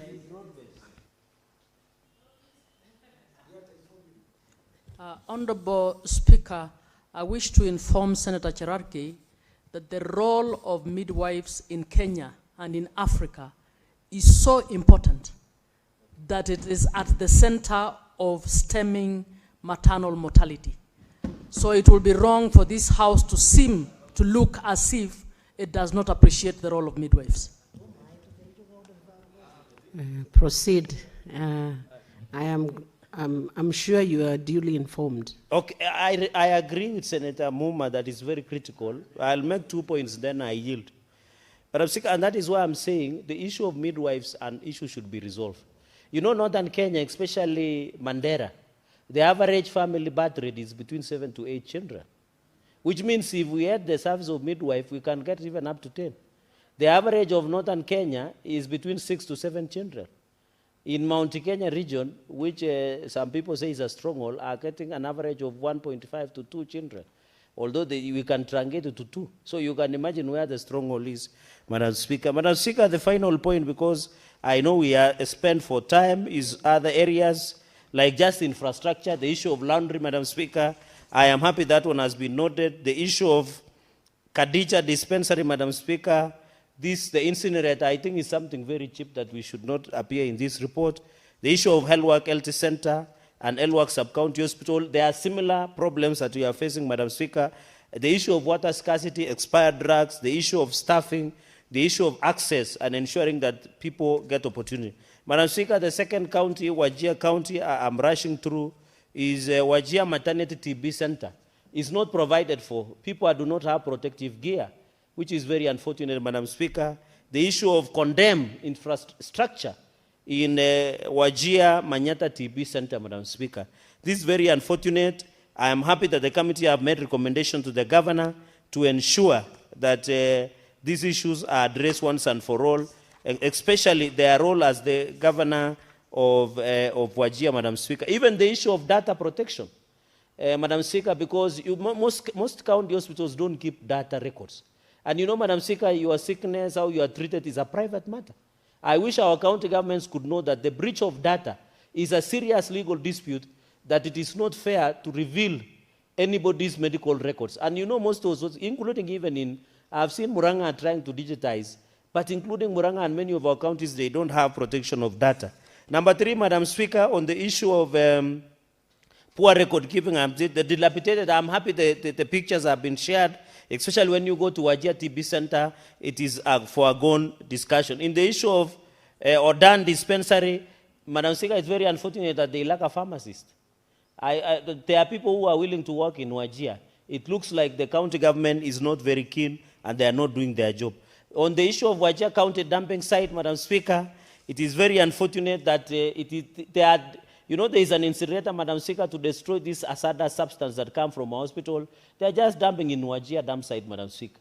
And it is a danger to the residential areas. And I've told you, Wajir, Madam Speaker, you saw a documentary in NTV where there are people called toilet collectors in Wajir. Every evening they go with their jerry cans to collect toilet around Wajir town. Then they put in the lorry, then it is dumped in Wajir dump site, Madam Speaker, which is very unfortunate. And remember, this is the county where the Council of Governors, Ahmed Abdullah is the governor, and he had the audacity to say they cannot appear before the Parliament of the Republic of Kenya. Wajir County Referral Hospital suffers from the similar issues, the issue of poor storage, drugs expired, Madam Speaker, infrastructure, and they are allocating more than 2 billion Kenya shillings to the health sector in Mandera. Madam Speaker, I will finish at Wajir. We must see the service provision. 2 billion that goes to health sector in Wajir must be done. And I think the reason the governor of Wajir does not want to appear before this is because he is too embarrassed to tell us about the expired drugs, the poor sanitation, Madam Speaker, the issue of poor working condition, general poor development of Wajir County government, yet is the COG chair that presides over a gossip club. On the issue of Marsabit, is the same issue, Madam Speaker. Madam Speaker, so that we can move with the business of the House, allow me to say health is very important. Let us refocus our energy. And I want to conclude with the words I normally use, Madam Speaker, that the future, the strength and success of devolution will only be measured by one thing, Madam Speaker, the functionality of health sector in our counties. So the governor of Wajir, the governor of Mandera and Marsabit, if I was to give them a score sheet, Madam Speaker, in the health sector, they have gotten -1 out of 10, Madam Speaker. With those many remarks, I beg to second. Thank you, Senator Chiradige. Honorable Senators, I propose the question that the Senate adopts the report of the Standing Committee on Health regarding the county oversight and networking engagements to Mandera, Wajir, and Marsabit counties laid on the table of the Senate on Thursday, 2nd on October 2025. I will now invite senators to contribute to this debate. Senator Karen Nyamo.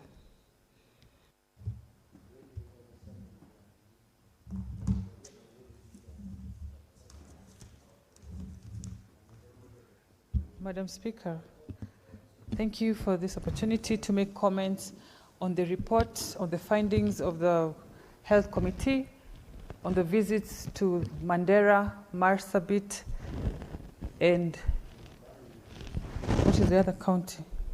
And Wajir counties, Madam Speaker.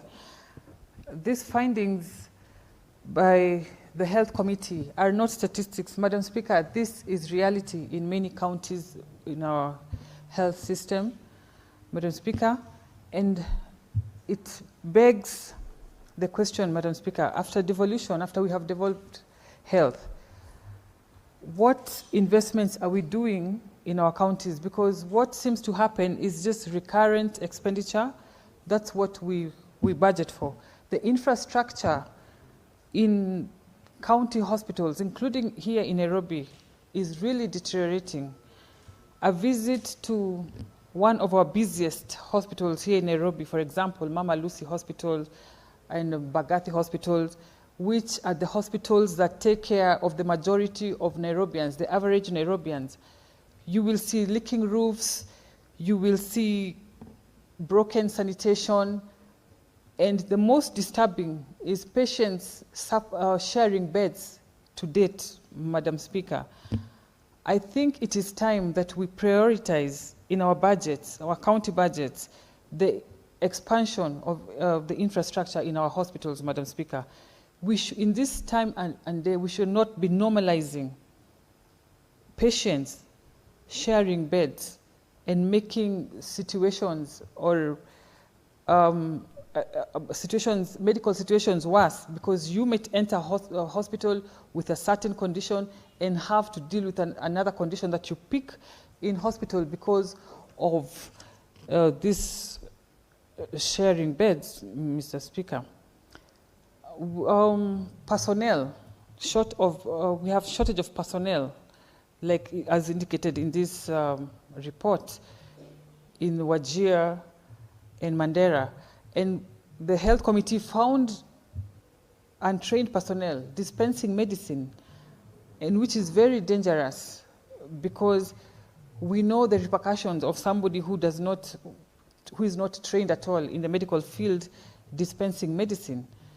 This is not a joking matter.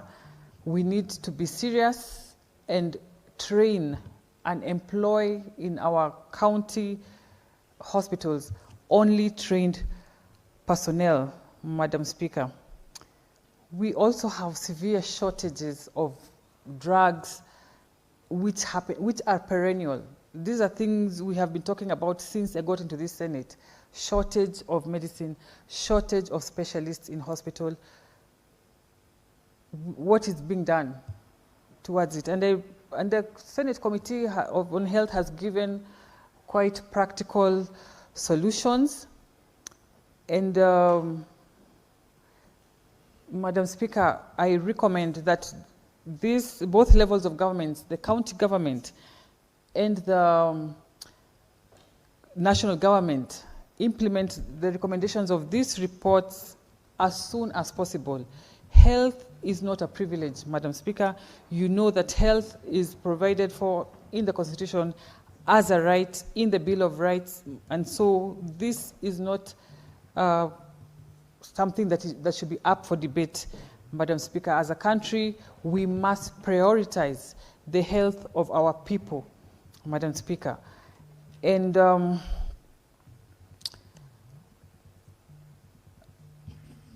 if we truly want a universal health care and universal health coverage to succeed in this country, there are some things that we should not be debating on this time, in this day and age. So I want to urge both governments, both levels, to implement the recommendations as given in the health report. Thank you, Madam Speaker. Thank you, Senator Karen. We can now have Senator Derito John Kenywa, Laikipia County. Asante Bi Speaker kunipa fursa hii. Kwanza mwanzo nataka kupongeza kamati ya afya inayoongozwa na Senator Mandago kwa kazi nzuri waliofanya. Bi Speaker, inapaswa eleweke wazi kwanza mwanzo tuseme ya kwamba afya ndio kiungo muhimu zaidi katika gatuzi zetu, ama jambo ambalo tunapaswa kuzingatia zaidi, kwa sababu Bi Speaker, tukiwa na barabara nzuri, tukiwa na shule nzuri, lakini wananchi wenyewe wawe afya yao imedhoofika, wawe na afya mbaya, Bi Speaker, hayo mambo mengine yote yatakosa umuhimu. Bi Speaker, ripoti hii inayoangazia kuhusu gatuzi 3, Mandera, Wajir na Marsabit, ni kama kioo. Bi Speaker, inaonyesha vile ambavyo gatuzi zetu zinavyoendeleza mambo ya afya. Bi Speaker, ukitembelea hospitali nyingi katika gatuzi zetu, zahanati, utapata ya kwamba hazina dawa. Na zile dawa zilizoko unapata zingine tayari zimeharibika ama zinakaribia kuharibika. Na nyingi za zile dawa wagonjwa wangehitaji unapata hakuna. Bispika, na ni jambo la kuvunja moyo sana, kwa sababu katika seneti hii tumejikakamua kuongeza mgao wa pesa unaoenda katika gatuzi zetu. Hizi gatuzi 3 zimetajwa hapa, unapata ya kwamba hela ambazo tumezigawia ni hela nyingi sana, lakini wanapokuja katika kamati ambayo inashughulikia haya mambo, unapata hawezi kujibu maswali vile ambavyo walitumia hizi hela. Kwa hivyo kamati ya afya, kwa sababu walitembelea hizi sehemu, na Bispika, nataka kukubaliana na Senator Cherargei ya kwamba ni vizuri kutembelea kaunti zenyewe ndio uweze kuelewa mambo yanayotendeka. Si kungoja ripoti tu ziandikwe na wale wakaguzi wa hesabu na wale wengine alafu tunaziangazia. Ni vizuri, kwa sababu sisi kama seneti kazi yetu ni kulinda na kutetea hizi gatuzi. Unawezaje kuzitetea kama hauzielewi? Itakuwa ni vigumu. Kwa hivyo hii kamati nataka kuipongeza kwa sababu walitembea katika gatuzi hizi na wakaona changamoto walizonazo, ukosefu wa maji. Bispika, wakunga ambao wako huko ni wakunga wachache, na vile vile si wakunga peke yake. Tunapaswa kuangalia hata na hawa madaktari wa nyanjani ambao wanachangia zaidi sana katika mambo ya afya, kwa sababu kabla ya mgonjwa aweze kwenda katika zahanati ama hospitalini, wanaweza kuwa wamemshughulikia kwa dharura ndio aweze kwa sababu Mswahili anasema kukinga ni bora kuliko kutibu. Kuzuia ni bora kuliko kutibu. Kwa hivyo Bispika, haya mapendekezo ni mazuri sana. Lakini Bispika, kwa sababu tumekuwa na ripoti kama hizi mara si moja, tutafuatiliaje haya mapendekezo Bispika yameweza kutekelezwa? Kwa sababu isiwe tu ni mapendekezo. Pengine mimi ningempa changamoto kiongozi walio wengi, kwa sababu tumekuwa na yeye hapa kwa tuseme mihula miwili sasa, na tumekuwa tukipendekeza tuwe na kamati ya kufuatilia kwamba haya mapendekezo ambayo yanapendekezwa katika kamati yafuatiliwe ya kwamba yametendeka. Tusiwe tu tunatembea katika hizi gatuzi tunafanya mapendekezo ambayo ni mapendekezo mazuri, lakini hatimaye yanabaki katika masanduku na hayafuatiliwi. Kwa hivyo hiyo ingekuwa tu ni changamoto kwa kiongozi walio wengi, tuweze kuwa na ile kamati Bispika ya kufuatilia ya kwamba haya mapendekezo yote yanatendeka. Bispika, ukitembea mahali kama Nyahururu, hospitali ya Nyahururu, dawa hakuna. Mgonjwa amekuja anapaswa kupata afueni akifika hospitalini, lakini pale ndio anapata changamoto hata zaidi, kwa sababu vitanda vilivyoko watu wanalala wagonjwa 3. Hapana, hata gondoro lenyewe limekwisha, mtu analia chuma Bispika. Kwa hivyo hata kama alikuwa na ugonjwa ambao amefanya alazwe, anapata ugonjwa mwingine wa mifupa kwa sababu amelalia ile chuma Bispika, inakuwa ni changamoto. Kwa hivyo si Marsabit peke yake, si Wajir, si Mandera wanakona changamoto. Vile vile ukienda na Nyuki, vile hospitali unapata hakuna dawa. Kwa hivyo kamati hii ya afya inapaswa iangazie haya maneno vile ambavyo yameangazia, lakini si kuiangazia kwa sababu kuiangazia ndio, lakini kutekelezwa haya mapendekezo tuyafuatilie. Hata kama hawataweza haya mapendekezo yote hawataweza kuyafikia, angalau Bispika wakiafikia 60%, tutasema ndio tuko katika mwendo. Lakini sisi kama seneti tunasikia, tuna uchungu, na wakiulizwa maswali magavana wanasema hawatakuja katika kamati kwa sababu wanaulizwa maswali magumu na kupeana viji sababu, kusema ya kwamba sijui anaitishwa hela, sijui anaitishwa. Kuna mtu anaitisha hela. Ile ambayo tunawaitisha ni uangalifu wa hela za umma, kwa sababu sisi kazi yetu ni kuhakikisha kwamba hela ambazo tumezigawa hapa zinatumika vile ambavyo zinapaswa kutumika bila kupitia njia ya kando. Bispika, nashukuru kwa kunipa fursa hii na naunga mkono ripoti hii, na haya mapendekezo Bwana Bispika yafuatiliwe ndio yaweze kutekelezwa. Asante. Thank you, Senator Kenywa. Senator Wafula David Wakoli.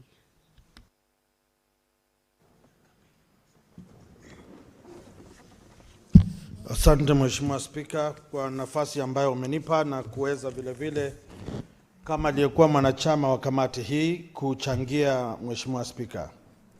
Kaunti ya Mandera na Wajir, Mheshimiwa Spika, imedhihirika kwamba haina maji ama hawana mafundi ambao wanarekebisha maji na mirija ya maji, na hivi kwamba hospitali hizi zina hitilafu hiyo. Mheshimiwa Spika, mashamba ama ardhi na maua katika hospitali ya Marsabit hayakuwa yameshughulikiwa ipasavyo na mahali pa kutupa taka. Mheshimiwa Spika, katika hospitali ya Wajir vile vyumba ama vitanda vya watoto wadogo almaarufu kwa kimombo baby cots havikuwepo vya kutosha, na hii inaathiri hali ya watoto wanapozaliwa katika zahanati hizi. Hospitali ya Wajir vile vile, Mheshimiwa Spika, baada ya kujifungua kina mama hawa hakukuwa na mbinu za kupambana na mbu ambao wangependa kuwamumunya watoto wachanga na mama zao. Mheshimiwa Spika, Mheshimiwa Spika, katika maeneo mbalimbali hakukuwa na miundombinu na vifaa madhubuti vya kupambana ama kuwasaidia matabibu kufanya kazi yao katika hospitali. Mheshimiwa, nikitamatisha kwa sababu ya muda, katika hospitali ya Mandera Marsabit kulikuwa na mabati ama paa zinazovunja, taa ambazo hazifanyi kazi, nyaya ambazo hazikuwa zimeunganishwa sawasawa, na hivi kwamba ilikuwa inaathiri ama kuhatarisha maisha ya wagonjwa na watoto.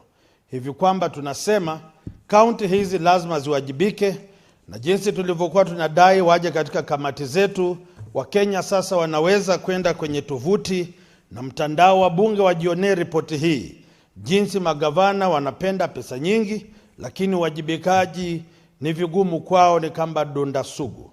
Ningependa kuunga mkono ripoti ya kamati ya afya. Asante sana Mheshimiwa Spika. Thank you, Senator Wakoli.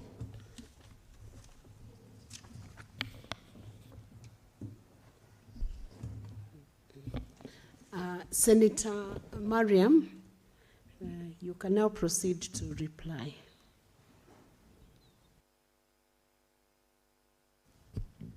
Thank you, Madam Speaker. Madam Speaker, I appreciate the contribution made by members on this report. Madam Speaker, most of the contribution is about on the recommendations. Madam Speaker, we as a committee, we have visited almost 24 counties, and all the counties have the same issues, most of them, all of them, if you say. But for specifically for these 3 counties, especially the drugs, there's no drugs at the hospital level because of the KEMSA pending bills. If I may highlight, Mandera County, the pending bill to the KEMSA is 147.7 million. Marsabit is 100 million. And Wajir is 134. Madam Speaker, most of them is over 190 days. So to get other drugs, it will be very difficult, and for fill rates to be accurate, it will be a bit difficult until they pay the pending bill. Madam Speaker, the other one which I wanted to paraphrase properly is motivation of staff of CHPs delaying their stipends and the casual workers payment. Madam Speaker, with that all, I wanted to beg to reply and request that the putting of the questions be deferred to the later dates as a pursuant to Standing Order 66.3. Thank you. The putting of question is deferred to the next session of the Senate. Next order. Order number 16, the Public Procurement and Asset Disposal Amendment Bill, National Assembly Bills number 48 of 2024, second reading. Majority Leader Senator Aaron Cheriot, you can move the motion.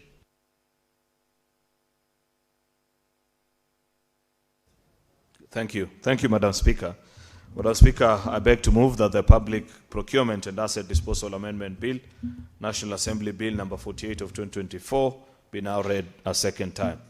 The Public Procurement and Asset Disposal Amendment Bill was published in the Kenya Gazette Notice, Madam Speaker, on the 6th of December 2024 and referred to the Senate for its consideration.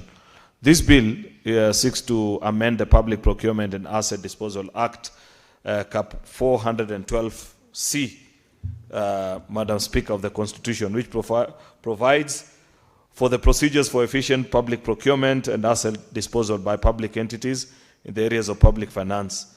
These procedures include the reservation, preferential treatment on firms and contractors. The bill further seeks to amend the Principal Act to amend provisions relating to the definition and terms used in law and functions of this procurement. Madam Speaker, this bill will strengthen the framework on government and how public resources are spent and managed, updating an old law that was last amended, I think, in 2015, if I am not wrong, whose main objective, of course, is to promote transparency, ensure that we do things in an organized way, Madam Speaker, that preserves public interest and ensure that there is efficiency in terms of usage of public resources, Madam Speaker. This bill prioritizes actually local industry and development by reserving local contracts to a certain threshold for local farms. This not only supports the domestic economic growth. There has been many proposals back in the day, but I have not seen people actually move in this particular direction to try and reserve procurement for local entities up to a certain amount, Madam Speaker. This bill helped Parliament to fulfill the constitutional mandate to safeguard public resources and ensure that we promote sustainable development. Specifically, Madam Speaker, Section 4 provides for foreign procurement contracts that have not been subjected to provisions of international procurement guidelines or adhere to Kenyan procurement laws. This amendment proposes that the Act applies to foreign funded procurement of goods, works and services, except where bilateral or multilateral agreements between the government of Kenya and the foreign agencies provide for the use of international procuring firms and guidelines.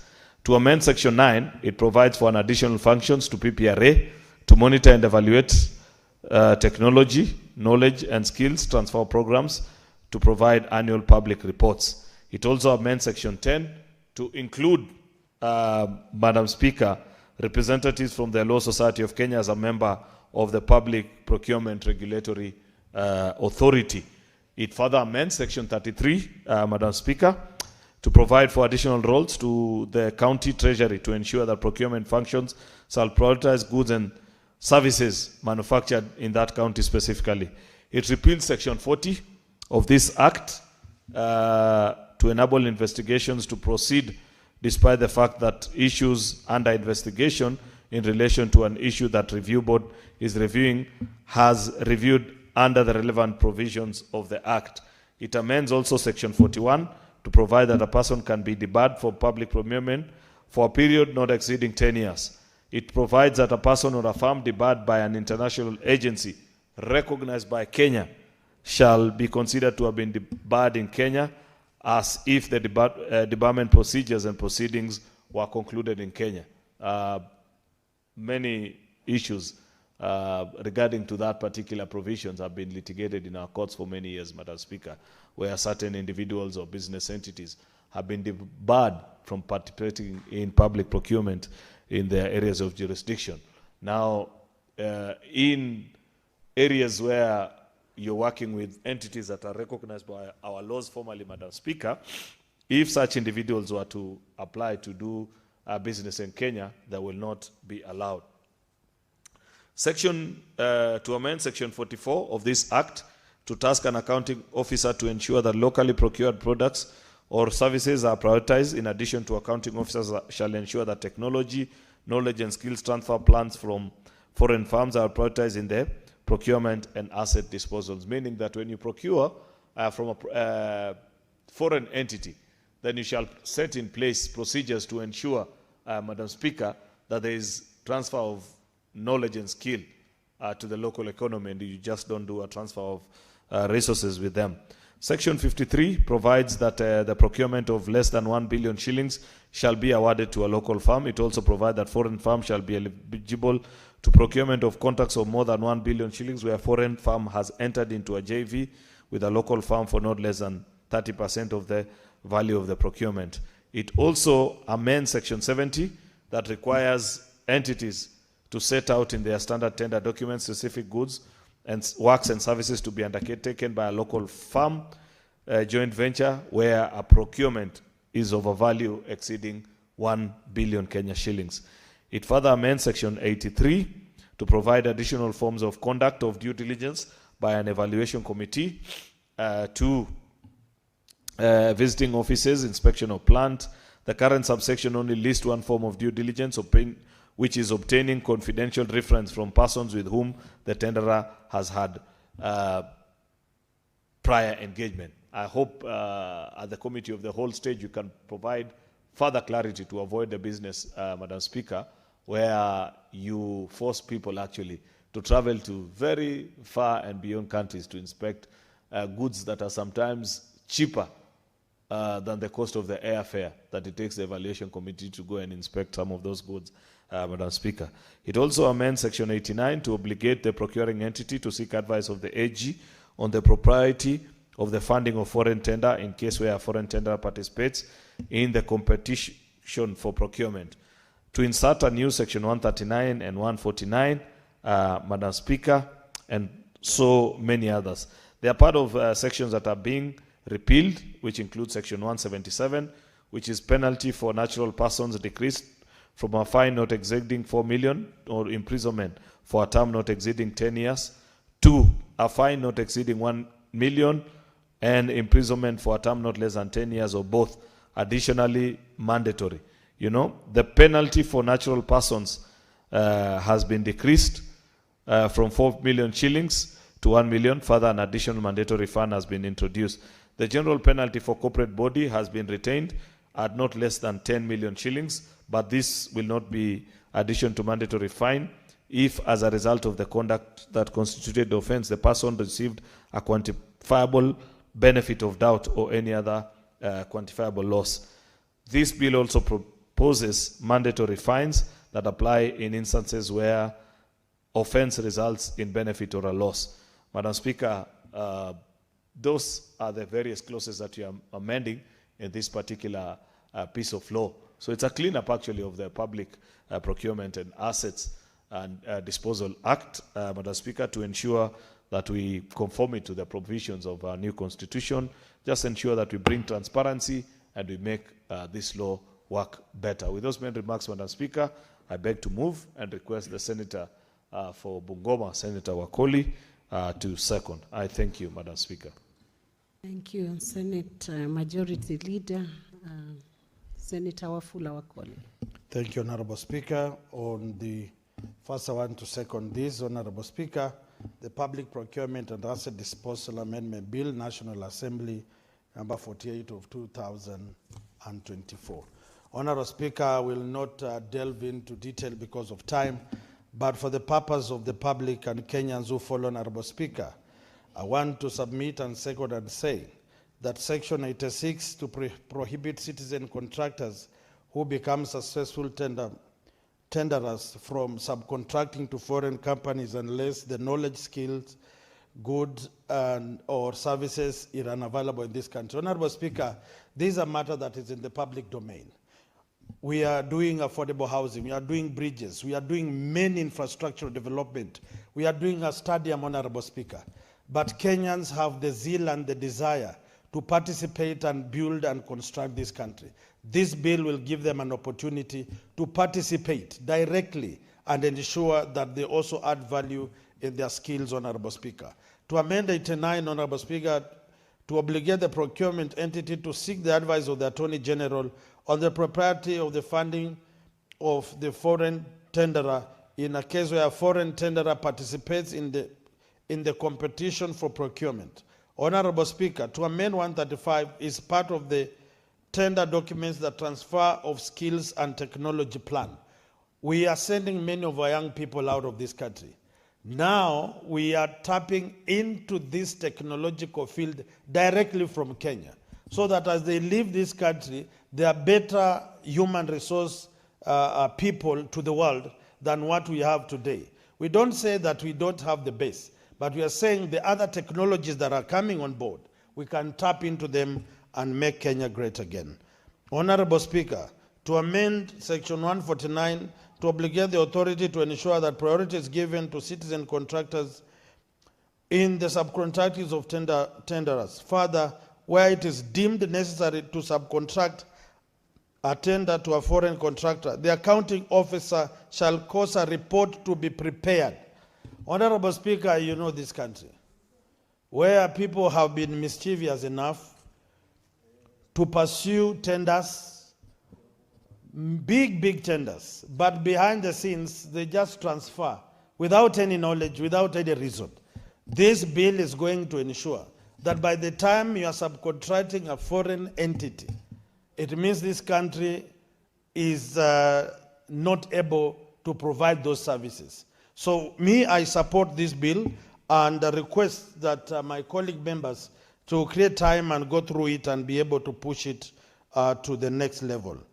To amend Section 176 is to provide for an offense of a contractor who submits substandard quality of works, goods or services contrary to the contract specification, terms or conditions of the time of inspection. It also provides for an offense of a person who certifies or delivers substandard goods or works that are incomplete, non-existent, and whose quality is below the specifications contained in the contracts commits an offense. Honorable Speaker, these are part of the bills or the contracts or the projects we are seeing across the counties, Honorable Speaker. You go to Wajir, you go to Marsabit, you come to my Bungoma County. The dual carriageway, Honorable Speaker, given to a contractor, 1.2 billion consumed. You check on the road, it is dismally done, and people are walking scot-free, Honorable Speaker. We are saying that people must be held to account. You go to health facilities, Honorable Speaker, across the country. The workmanship there is wanting, but people certified. People allowed payments to be done. You go to ECDs in Bungoma, the same. So we are saying this bill, everyone will be held accountable. There are no, people will not hide in political big fathers or godfathers. You will be subjected to this law, that if you cook certificates, if you forge approval letters, you must be held accountable. And that is the spirit of the Republic of Kenya. The government wants everyone to be accountable for what they do. So this bill is going to provide a good platform for contractors, for tenderers, for practitioners, or those service providers, to the financial institutions, to ensure that together we deliver on our mandate. Honorable Speaker, I beg to second. Thank you, Senator Wakoli. Honorable Senators, I propose the question that the Public Procurement and Asset Disposal Amendment Bill, National Assembly Bills number 48 of 2024, be now read a second time.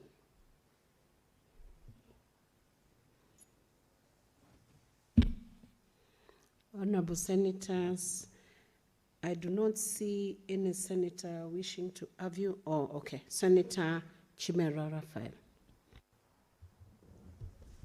Thank you, Honorable Speaker. I must appreciate that the fact that we have a new chamber system. I was not able to work on it. Madam Speaker, let me first take this opportunity to really thank and commend the Majority Leader together with his able whip for moving and supporting this motion. I rise, Madam Speaker, in support of this particular bill. I have listened to the proposed amendments as moved ably by the Majority Leader. And Madam Speaker, for the first time, I am happy that as a nation we are seeking to sanitize and regularize how we do our procurement system. You'd notice, Madam Speaker, the procurement function is very key in making sure that there is equitable economic growth across all sectors, Madam Speaker, of the economy. Madam Speaker, we must ensure that the supply chain management end-to-end is managed in a very transparent manner, in an efficient manner, and in a manner that ensures that public resources are prudently used so that Kenyans can get value for their money, Madam Speaker. Madam Speaker, I'll speak to 3 issues on the amendments as proposed in this bill, Madam Speaker. The first one is the issue on local content, Madam Speaker. I am happy that for the first time now, we have law that seeks to protect local content, Madam Speaker. Now that the bill specifically speaks on the need to have our small contractors, those who regularly interact with the procurement system, Madam Speaker, are protected, that they're able to get business, able to get contracts in a very fair and competitive manner, Madam Speaker, and their payment is guaranteed, Madam Speaker. Madam Speaker, I also want to speak on the proposed amendment on the need to have LSK membership sitting in various boards in the procurement function, more or less and specifically on the issue of PPRA, Madam Speaker, and also the procurement tribunal board, Madam Speaker. When you look at those of us who have a chance to practice before the PPRA and the PPRB, Madam Speaker, it is purely questions of law in that particular tribunal and those particular boards, Madam Speaker. But shockingly, the membership of those boards, Madam Speaker, has never had anyone with membership from LSK. And I'm happy now the bill is specific that there is need to have someone who is from LSK to sit in those particular boards and the regulatory authority, Madam Speaker, so that they're able to guide fellow members insofar as procurement issues are concerned and making sure there's compliance with the law, Madam Speaker. Madam Speaker, lastly is the question on foreign procurement and the need to have protection on our small-time contractors who are able to scale up their business and able to land contracts that are worth 1 billion and below, Madam Speaker. Madam Speaker, you would recall, and it is common knowledge and in the public domain, that most of the players in our procurement system in the country, especially contracts that are closer to 1 billion Kenya shillings, Madam Speaker, are usually a preserve of the foreign companies. There are many Chinese companies that are constructing and engaging in our public procurement because the law does not seem to protect those of us who are local farms from local origin, Madam Speaker, who would wish to participate in contracts that are almost getting to 1 billion, Madam Speaker. I am so elated that for the first time, there is law that protects that particular businessman, that particular contractor. He is able to bid fairly and freely so that he can be able to land anything that is below 1 billion bob. Otherwise, Madam Speaker, for those many remarks, I wish to support. Thank you, Senator. I will now call upon the majority leader to proceed and reply. Madam Speaker, I thought there were more than 2 people in the House, but maybe for one reason or the other,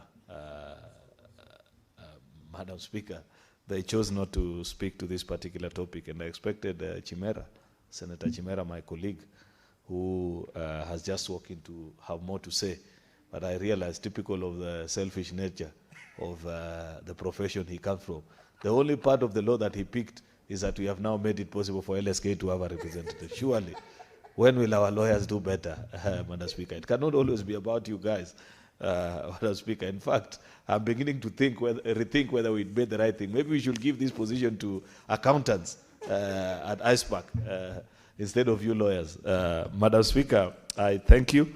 I appreciate what my colleagues have done and said about this. Just a reflection on our procurement space.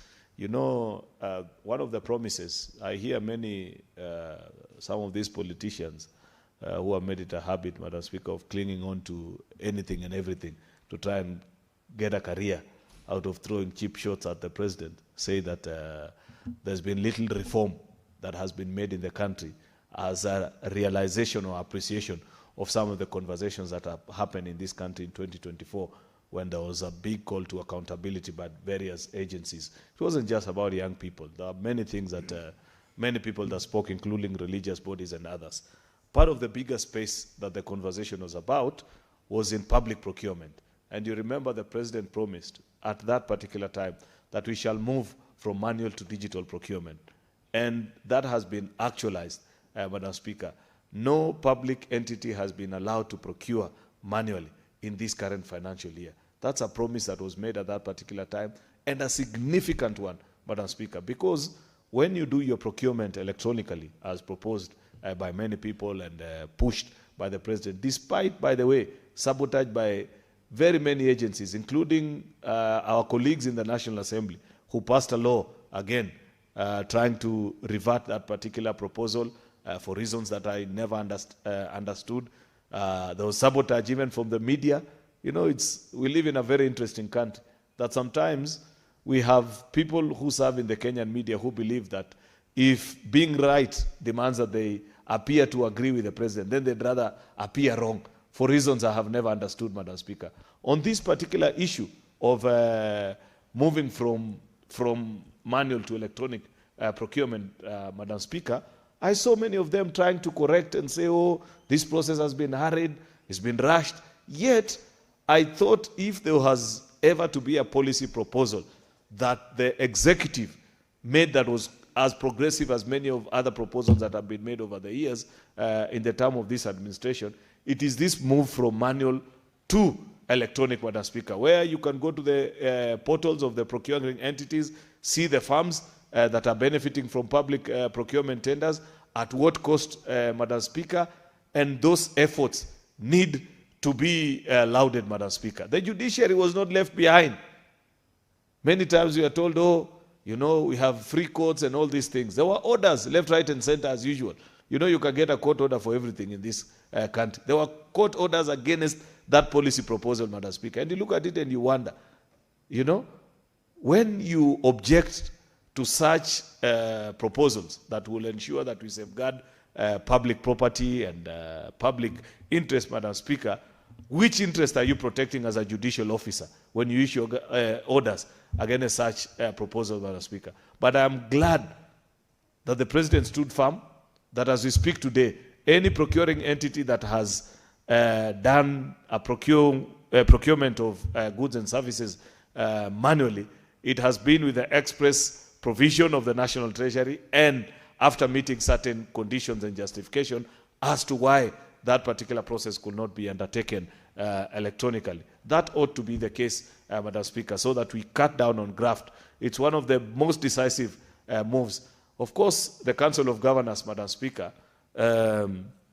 objected to these policy proposals for reasons that you and I know very well. And some of the counties, actually, from the reports that are tabled in this House every other afternoon, are not in compliance. It is my hope, Madam Speaker, that such entities will actually change tact and move appropriately as expected. With those many remarks, Madam Speaker, I beg to reply.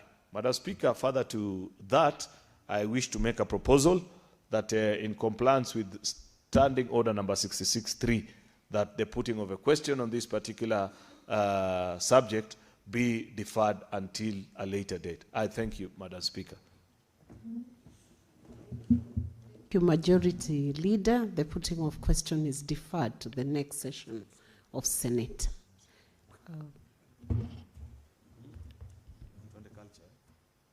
Next order. Order number 17, the Wildlife Conservation and Management Amendment Bill, Senate Bills number 46 of 2023, second reading. Senator Seki is not in the House, so that will be dropped from the order paper. Order number 18. Oh, that was Senator, not Seki. It's now deferred. Order number 18, proceed. Order number 18, the Wildlife Conservation and Management Amendment Bill, Senate Bills number 49 of 2023, second reading. That order is also deferred. The mover is not in the House. Proceed to the next order. Order number 19, the Narcotics, Drugs and Psychotropic Substances Control Amendment Bill, Senate Bills number 1 of 2024, second reading. That order is also deferred. The mover is not in the House. Next order. Order number 20, the Culture Bill, National Assembly Bills number 12 of 2024, second reading. Senate Majority Leader, Senator Aaron Cheriot. Thank you, Madam Speaker. Madam Speaker, I beg to move that the Culture Bill, National Assembly Bill number 12 of 2024, be now read a second time. Madam Speaker, this bill, the Culture Bill, National Assembly Bill number 12 of 2024, was published in the Kenya Gazette Supplement number 49 of 2024, dated 18th of March 2024, and the bill was passed by the National Assembly on the 12th of June 2025 and referred to the Senate for its consideration. What is the import of the bill? This bill, Madam Speaker, seeks to give effect to Article 11 of our Constitution, which promotes all forms of national and cultural expression through literature, the arts, traditional celebrations, science, communication, information, mass media publication, libraries, and other aspects of our cultural heritage, and ensure that communities receive compensation or royalties for the use of their culture and cultural heritage, and provide the framework to guide national cultural development. The implementation, Madam Speaker, of this bill, I don't know what has happened to the screens, Madam Speaker, the color looked different from what we were seeing a few minutes ago. You know, we made a comment about this audiovisual. Now it's back to the default settings, Madam Speaker. You know, somebody can be confused. They can be looking and watching at the screens. They realize it's me speaking 1 minute, then the next minute, it's a white man with a voice similar to man speaking. Technical team, can you ensure we don't have AI dancing and playing games on the screen? Retain Senator Aaron Cheriot's dark complexion. I think it earns him some mileage and longer points. You know, I'm dark and handsome, Madam Speaker, and I don't appreciate when there is interference of that complexion. So the implementation of this bill will guide the principles including equal recognition, dignity and respect to all cultures, Madam Speaker, including those of the minorities, the marginalized people, while ensuring that cultural activities, expressions and practices are consistent with the Bill of Rights. Remember, Article 11 includes the Bill of Rights, Madam Speaker, one of the sections of the Constitution that we are most proud of. It sits at the apex, actually, of development of that space globally in terms of the freedoms that we have given to our citizens, Madam Speaker. And therefore, any attempt to ensure that those rights are inculcated in our society, protected by statute and law, Madam Speaker, is welcome. This is one such legislation, Madam Speaker, particularly on culture. Many people dismiss culture and imagine that culture has no space in the 21st century. They need to read. It's actually lack of appreciation of culture, Madam Speaker, that has led many societies astray. And any society that is not strong on culture, Madam Speaker, cannot develop, cannot move forward, and cannot appreciate the beauty of human nature as expected. Culture, Madam Speaker, is at the cornerstone, in defining identity, values, and heritage of communities, particularly in our country, Madam Speaker. And it places this constitution that we have, the 2010 Constitution, places an obligation on the state to promote all forms of national and cultural expressions, including literature, arts, tradition, celebration, science, communications, information, and all that. And the Constitution expects us as Parliament to enact legislation to ensure that communities receive compensation or royalties for use of their cultures and cultural heritage. There are many communities which people actually ape and mimic their cultures, many forms of royalties for the use of the same, including almost all 47 communities, Madam Speaker. There's something unique about every part of Kenya, Madam Speaker, and we must provide the necessary legislation to ensure that all these entities, Madam Speaker, are provided with the necessary support to move that particular space. At present, we as a country don't have a comprehensive legal framework to effectively protect, promote, and manage cultural heritage and expression. The existing legal provisions remain fragmented and insufficient to address emerging contemporary challenges relating to cultural preservation, equitable compensation, and the use of their heritage, Madam Speaker, on the coordination of cultural matters between the national and county governments. This is a place that many people forget that actually there are communities whose culture we have borrowed and rely on to promote our country, to promote our various counties, but people don't receive the necessary royalties. So how is this being done, Madam Speaker? Specifically, under Part 1, which is Clause 1 to 4 of the bill, we provide for matters including the preliminary issues, the issues of title, definitions, interpretation, and the principal objects of the bill. Part 2, which is Clause 9 to 15 of the bill, 5 to 19, sorry, it provides for the management of culture in Kenya and delineates functions for both the national and county governments. It provides for the establishment of the cultural database, access to information relating management of culture in Kenya, compensation to individuals, group communities for the use of cultural properties, research into culture, cultural heritage, and registration.